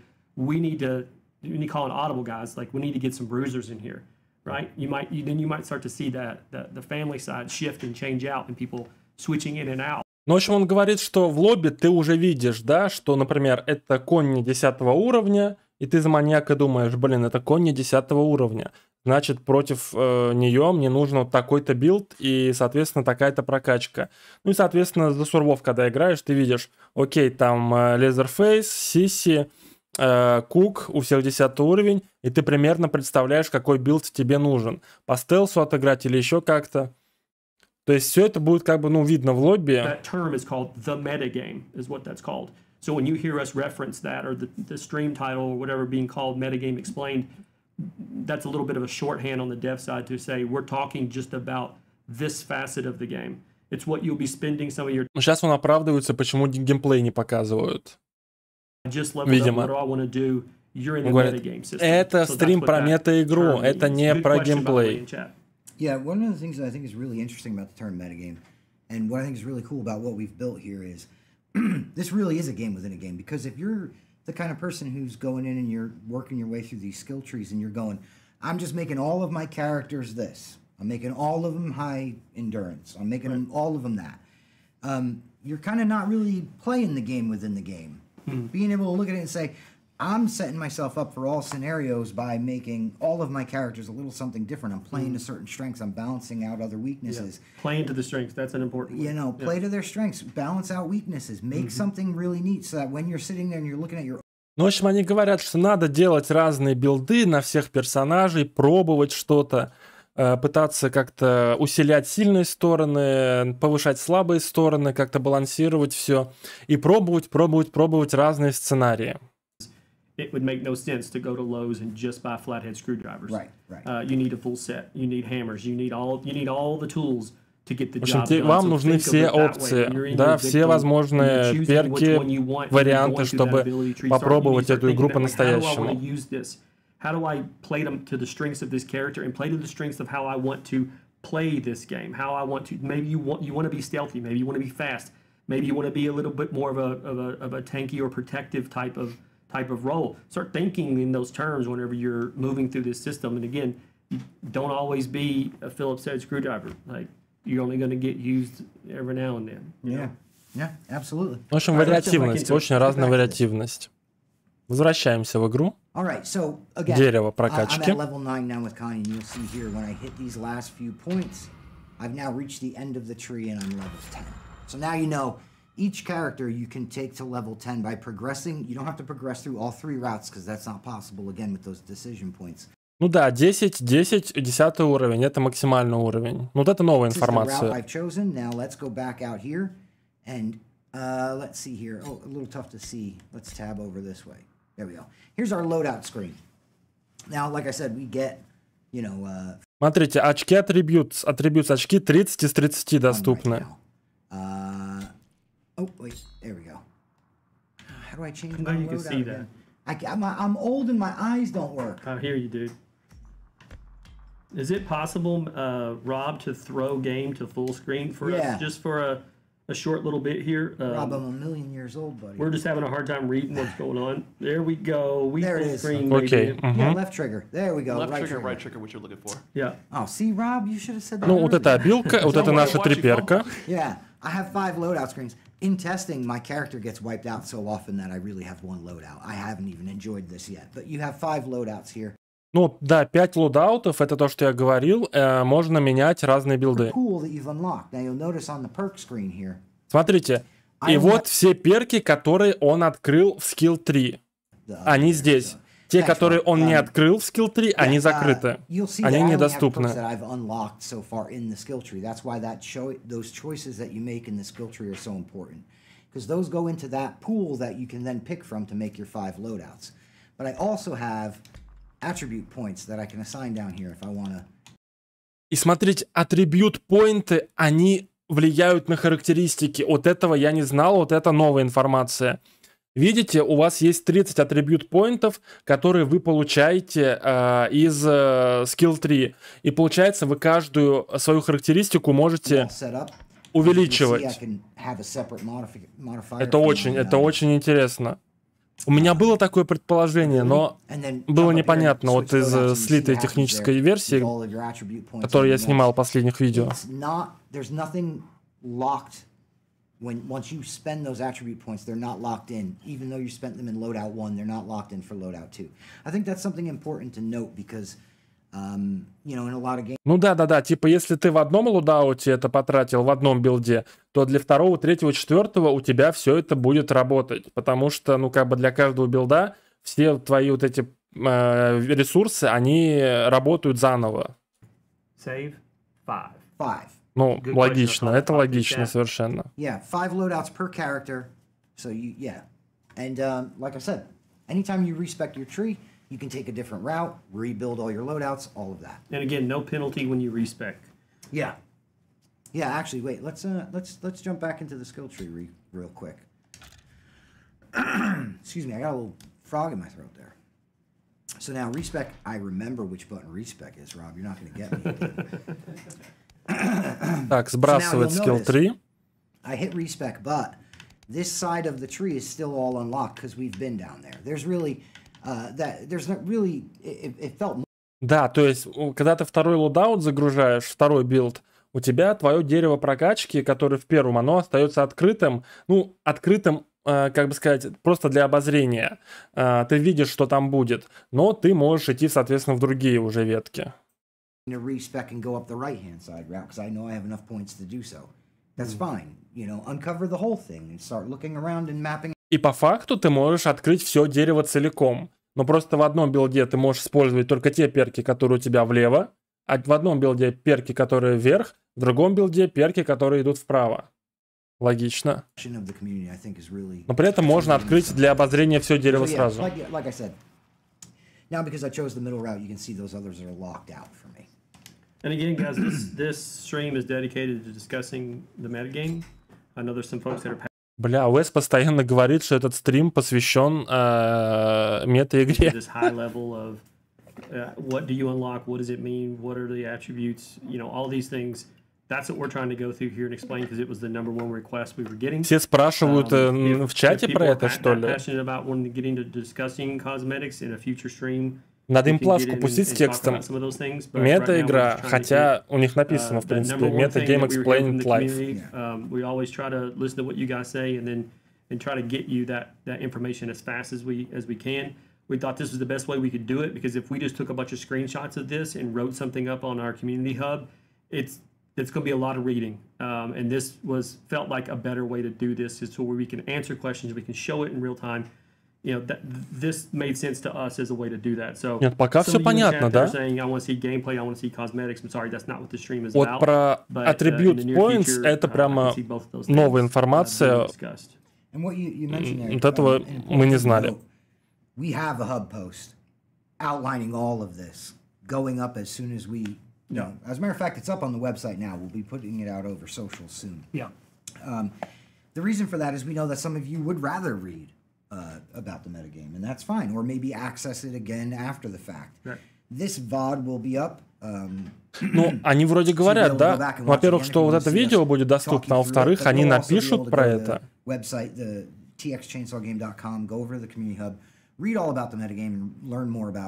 Да, в комьюнити-хабе напишут на сайте игры. Скоро, правда, не прямо сегодня. И останется это видео. I would rather my character had a little of that, and we were sitting here fielding these questions and a lot of this feedback going, well, metagame answers that, well, metagame answers that, well, metagame takes care of this. So it was high time that we showed you guys this, but again, like Wes said, it was not something that can live solely in a hub post. We had to just get in there and show it. And besides, we wanted to stretch out Grandma's basement and see what's going on down here. So you care to answer a couple? Yeah, let's do some Q&A. Sorry, this may have been answered already, but can you only get skill tree points by playing that specific character, or can you play one character and then put those points into another? Banger question. You can use your points across characters. Можно использовать очки между разными персонажами. Хорошо. They were answered in somewhat different ways, but I think that's what. Well, and I can go into a little more detail on that. Really, again, the thinking behind that is we want you in there enjoying and playing the game. And if you're having a great time playing as Sunny, but his tree is filled. То есть, когда ты получаешь очки за игру, например, на Конни, ты можешь их тратить для прокачки, не знаю, Джули, например. Но это логично, потому что одного перса ты как бы вкачал на максимум, ты дальше на нем играешь, очки-то тебе все равно насыпают. Что, их уже иначе не потратить, что ли? Нормально. This is probably sort of a joint question, but the question was, will this metagame get regular balance updates after the game comes out? Obviously it will. We'll constantly be working on it. Будет ли метагейм обновляться после выхода игры? Ну, как-то фикситься, баланситься? Уэс говорит, да, будет баланситься. Appropriately, so that the game still feels good and fresh and fun. What we В know зависимости от фидбэка и так далее. That's put in there that it feels like it either needs to be nerfed or boosted. Что-то будет нерфить, бустить. Now those things aren't always instant because those get rolled если into на это будет usually потребность. a patch and then a patch goes out. So instead of if we find like one thing that's wrong, like one perk feels it needs to be adjusted, and we can make that adjustment. The adjustment isn't the hard part. It's now we have to push a build across every single platform globally. That takes time. Салли, я думаю, могут добавить. Могут. Но позднее. Она явно будет не первая. Кого добавят в игру. Then yeah, we'll constantly be making those changes to the game. And one extra thing to note there that I think is important. Again, that three branch, three route structure that we have leaves us a lot of room later to be able to say, well, if you take this right-hand track, people are able to get through like tic-tac-toe and get a few too many things that kind of throws the balance out of whack. So we can move nodes over to different branches of the tree, move them around further up in the tree, so you're getting them later. There's a lot we can do there. You know, we're confident in, shout out to Stephen Kirby and Jack Palmer over at Sumo Digital. We're confident in what we've put together with them to balance this tree out. Jack spent, I don't know how long. Ну, в общем, все еще про баланс говорят, что балансить они будут. Они и пытались балансить, это очень много у них времени заняло, но балансить будут уже и после выхода игры.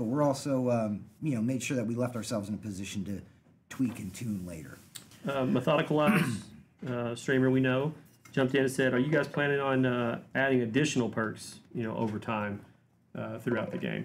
And I think that's a definitive yes. There will be adjustments and things added. It's all. Также Уэс говорит, что какие-то новые перки будут добавляться в игру.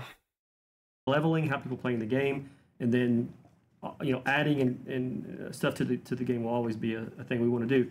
It's really it's the success of the game and how popular is it is. There are a lot of people playing it. Do we see that demand staying high? Зависит от, конечно, от успеха игры. Ну, как всегда они говорят. Coming to us with their own suggestions and things, then yeah, we start to make some moves on that front for sure. So I hope that answers your question. Got a few more here that's popping in. See, when we used to stream Tales and Beyond, I always had the tablet, and I don't want to say that you underestimated what it's like reading the chat for questions. but they fly by you, huh? They're going about a little quick. Yeah. I just saw him scroll like that. He paused on the thing. I answered one question, and then he was like, "Okay, so yeah." Спасибо за follow. Let's if anybody has any remaining questions, let's get them answered. And if not, you know, again, remember that all of this is going to be documented on a hub post. Our community manager Sid has gone to great lengths to put together this really exhaustive hub post all about the metagame. В общем, на комьюнити хабе все это напишут. To watch, and you can also reach out to us. You've probably seen it in our lower thirds and things from here out, but at TX Chainsaw Game on all social channels, including Threads, which is pretty neat. Про маньяков рассказывать, видимо, не будут. Ну, показывать их не будут. Там то же самое все. No. Will there ever be plans to add cross proximity chat in the game? No. You're saying like no. There's no plan. Не будет чата в игре межкомандного. Yes. Oh, come on. There's some dad jokes mixed in here too. Is J-Pops in chat? You know, probably, but this was not. That wasn't him? Did Leatherface purchase his saw, or did he steal it? You Let's know, like go. STIHL? Yeah. Let's see. I'm sorry I've been coughing so much, everybody, too, but yeah. We've been doing a lot of things, doing a lot of talking. Sorry, guys, I'm trying to get caught up here. I think we're getting close, though. I would say that one of the other cool things to mention about the metagame in this is, again, like I had said earlier, we put together this metagame with the goal in mind of giving you guys a whole widespread amount of things to tinker with. We know that in the beginning of reveal and that period thereafter that, you know, as we were revealing characters and talking about the characters and things like that, we kept saying things like, while each character has a role, we wanted you to be able to make each character feel like your own. And I saw more than a few people go, those two don't track. Like, that doesn't... And I think now that you guys have seen the metagame, I think you can understand what we mean by that. В общем, они что-то говорят о том, что... Многие спрашивают, почему у каждого персонажа должна быть своя роль, там, да? А он говорит в ответ, что да, есть определенные обилки, то есть это уже накладывает определенные ролевые ограничения, но в то же время вот эта мета-игра позволит создавать по-настоящему уникального героя.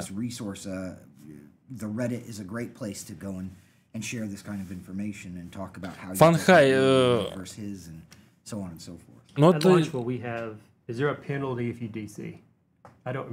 Я, конечно, могу задать вопрос. В общем, они не хотят наказывать людей за то, что они дисконнектятся с матчей.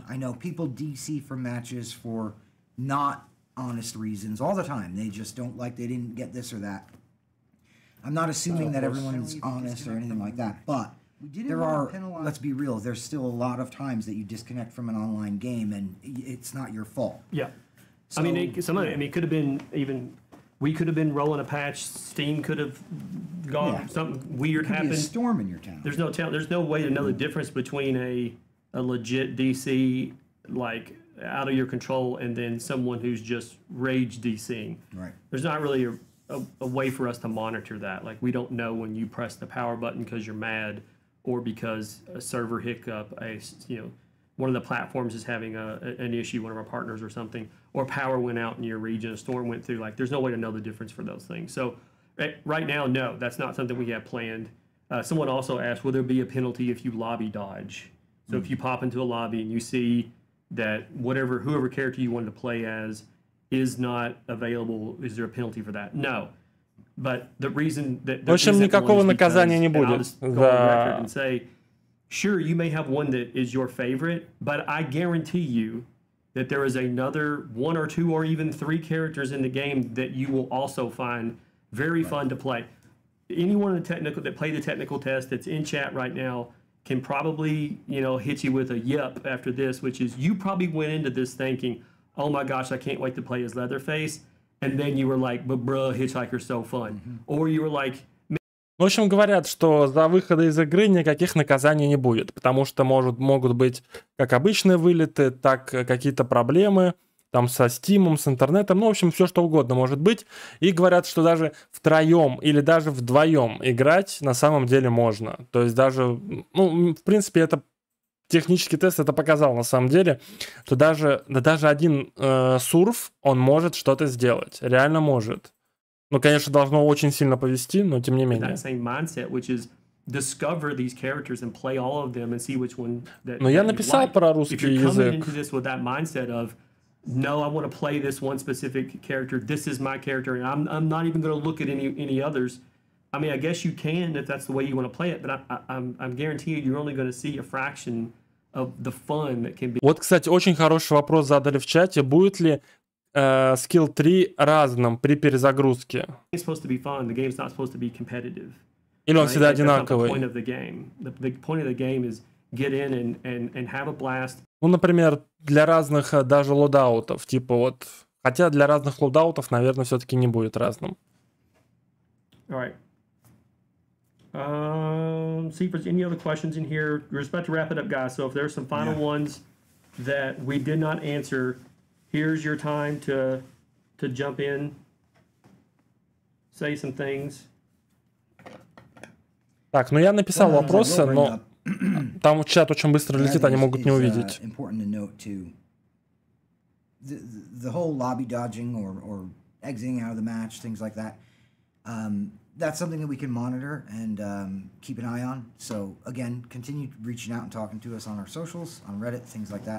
Ну, в общем, Мэтт говорит, что выходы из матча, ну, типа, выход из лобби, да, постоянный, по разным причинам. Ну, то есть, скажем так, ну, такие вот неприятные моменты, они будут брать фидбэк.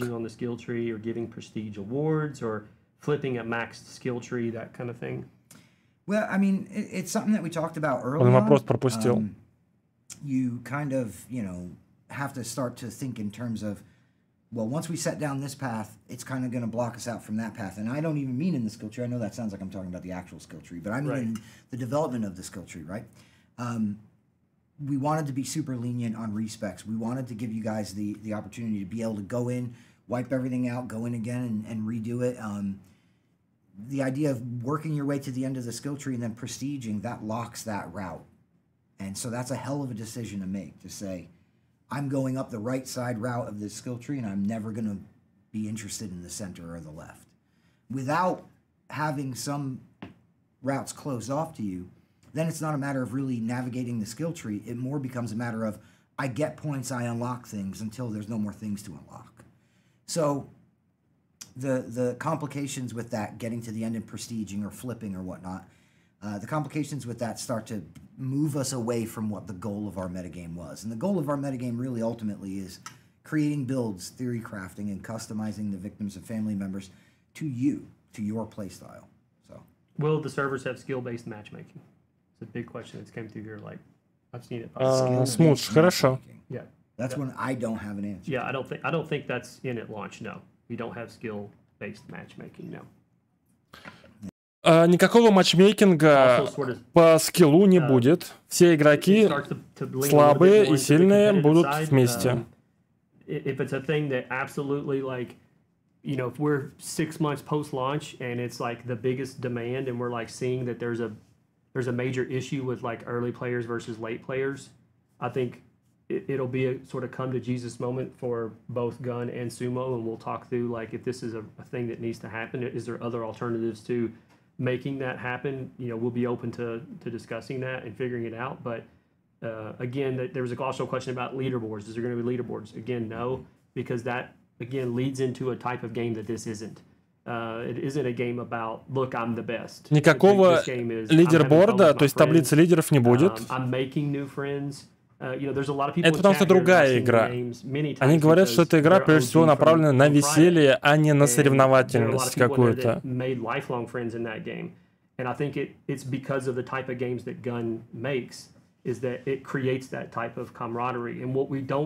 И, скорее всего, разделение по скиллу, подбор игроков по скиллу может быть добавлен, но не раньше, чем через полгода. Потому что, ну, вот эта дистанция должна быть выдержана, когда будут старые игроки, новые игроки, и вот их уже как-то по скиллу можно будет разделять, но это пока только в мыслях, это даже не план, это просто идея такая есть, может быть, будет. And talking about what would you have done if you were in that situation, right? We make games that answer that question. That's the point of this. We don't make games to say, I'm better than you, right? It's just, it's a vibe difference, and it's what we do. В общем, да, они не хотят, чтобы вот этот буллинг был, вот, что мы не делаем игры, как он сказал, в которых бы человек мог сказать, я лучше тебя. Игра, прежде всего, для веселья, для фана. Of environment, people walk away from it, you know, having water cooler moments that they talk about and laugh with their friends later. And I think that's a more powerful connection than, ha, I'm better than you. But that's sort of the ethos of gun, though. Я был бы не против какого-нибудь лидерборда. If that sounds like something you're like, no, I я понимаю их как бы play логику. A game that's more competitive. There's probably a game on the market you can do that. And there'll probably be a lot more. And that's what's the beauty of the video game industry is there are a lot of different games to choose from. Короче, если вы хотите соревноваться, быть там лучше кого-то, то эта игра не для вас, как бы. Выберите другую игру, которая на это рассчитана. Don't you think of that game as a competitor? No. There's not a single game on the market right now that's a competitor because you're all playing games and that all pushes the industry forward. You know, we want to see more horror games. I've said it 100 times. I'm always the biggest cheerleader when new horror games or old horror games are adding new content or trying to push the genre forward. I'm always going to be there cheering it because it makes it better for all of us. Like for devs, for players, it's all in the effort of trying to push the thing forward. It's never an us versus them. You know, our real competitors are like anything else that's like stealing your attention away from playing video games. You know, Instagram and Netflix, I would view them as more competitors than I would pretty much any other game that's on the market. So it's steeped into our culture here and in the type of games that we make, and we hope. Ну, в общем, он все еще про вот это говорит. Same way. All right, guys, I think that probably wraps it up. I appreciate, again, all of you coming and joining us and hanging out with us. Our first stream. I mean, like, we were knocking off the cobwebs. We sat down and we did our sound check and we were like, это первый стрим 2019 года. It felt weird to be back here going live, but this special event stream, you know, again, like we had said, we had a lot of questions about metagame. We wanted to get those questions answered. We might have a few more tricks up our sleeve before launch, but also you can look forward to catching Tales from the Stream and Beyond again once the game comes out. And yeah, we have a couple more surprises and things like that, so just keep an eye out. Говорят, что теперь стримы будут почаще у них. Make sure you stop by the Reddit and hang out. Stop by the Discord. We have these really great communities built there, and honestly, I just want to thank everybody who's fans of our games for making the community around the Texas Chainsaw Massacre as good as it is. So make sure you keep hanging out with us. August 18th, we've only got a couple of weeks left, gang.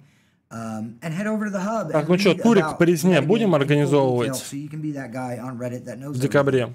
And, who's your friend beside you, by the way? Oh! And don't stab Nugget. I hope you guys have a great day. Thanks for hanging out with us. Take care, and we'll catch you all. Он пошутил, что не надо резать курочек. You know, we need to. I think on our next stream, I think on our next stream we need to give some of those away. Yeah, we do still have some. We might have a nugget or two laying around. Let's Бразу, next time we go live, привет. we'll give away a nugget. Like I said, thanks for hanging out, gang. We'll talk to you guys soon, and take care. See ya. Это все. Это все. Мы видим его лицо. Thanks for watching. Кстати, у них такой дизайн, типа, вдохновленный как будто резней из времен Atari. Да? Читаки и так могут прийти, наверное. Все, они трансляцию... Нет, еще не выключили. Так, ну ладно, ладно. Что думаете, господа? Что думаете?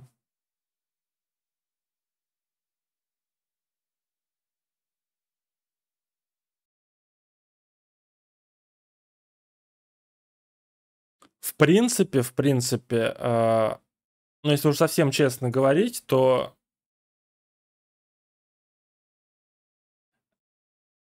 85% из того, что было сказано, мы и так уже знали. Вот честно. 85%. Но опять же, кто со мной знаком, как бы, кто следит за моим там каналом, у меня на канале и в группе ВКонтакте, в моей, и в группе ВКонтакте по Техасской Резне, я думаю, многие оттуда пришли, на Твиче особенно, как бы есть видосы, мои видосы, где говорится в том числе и о мета-игре. То есть про обилку, как она прокачивается, мы знали на 100%. Все совпало. Скилл 3. То, что в скилл 3 мы выбиваем перки и выбиваем, ну, в каком стиле, скажем так, прокачиваться, да, либо в стелсе, либо в силе и так далее. Это мы тоже знали. Вот единственная загадка была, это attribute points. И теперь понятно, что attribute points, которые мы получаем, судя по всему, мы можем получить всего 30 этих attribute points. Мы можем тратить на усиление наших, ну, вот этих характеристик. То есть, ну, которые мы, собственно, ну, там, опять же, стелс, ну, ум, да, сила и там выносливость и так далее. Вот. Вот это очень прикольно. То есть ты можешь себе вкачать, то есть играя за какого-нибудь Лиланда, ты можешь себе стелс вкачать просто на максимум. Что, ну, тоже очень интересно. Вот. И, соответственно, перки тебе доступны только те, которые ты в скилл 3 получил. Вот. Ну, по большому счету, все, что вот говорили, это мы и так уже знали. Все, что вот там рассказывалось, это нам и так уже известно. Опять же, статья будет в комьюнити хаб на сайте. И остался вот на Твиче, то есть запись этого стрима. Вот. Миньон, нет, в ДБД играть, наверное, уже не буду. Уже поздно, 23:20. Я сегодня стрим не планировал, скажем так. Я вот чисто вот когда узнал о том, что будет стрим разработчиков, вот решил как бы вот сам постримить. Потому что событие все-таки важное, да. Поэтому, ребят, большое спасибо всем за подписки на Твиче. Я прошу прощения, у меня там стоит, наверное, большой срок того, что нельзя писать в чате. Даже после фоллоу. Я это как-нибудь поправлю, потому что у меня это уже очень давно стоит, я это поставил как защиту от спамеров. Ну, знаете, там боты иногда заходят на Twitch, что-то пишут. Поэтому, ребят, вы не обижайтесь, если что. Это вот чисто для этого было сделано. На Ютубе то же самое, по-моему, есть. Вот. Джефф, за какого выжившего убийцу больше всего хочешь сыграть на релизе игры? Ну, убийца, скорее всего, мне Leatherface нравится больше всего пока что. Я обязательно хочу попробовать Сисси. Ну и... ну, вот Leatherface, Сисси. А выжившие — это Конни и Джули. Вот мои мейны будут. 100%. Буду в первую очередь их качать. Хотя Лиланд мне тоже нравится, но желательно, чтобы Лиланд у нас был кто-нибудь другой в команде. Вот. Так отвечу. В общем, опять кошка ко мне пришла. Ну ладно, ребят, свою запись я тоже оставлю. Надеюсь, как бы было познавательно. Но опять же, повторюсь,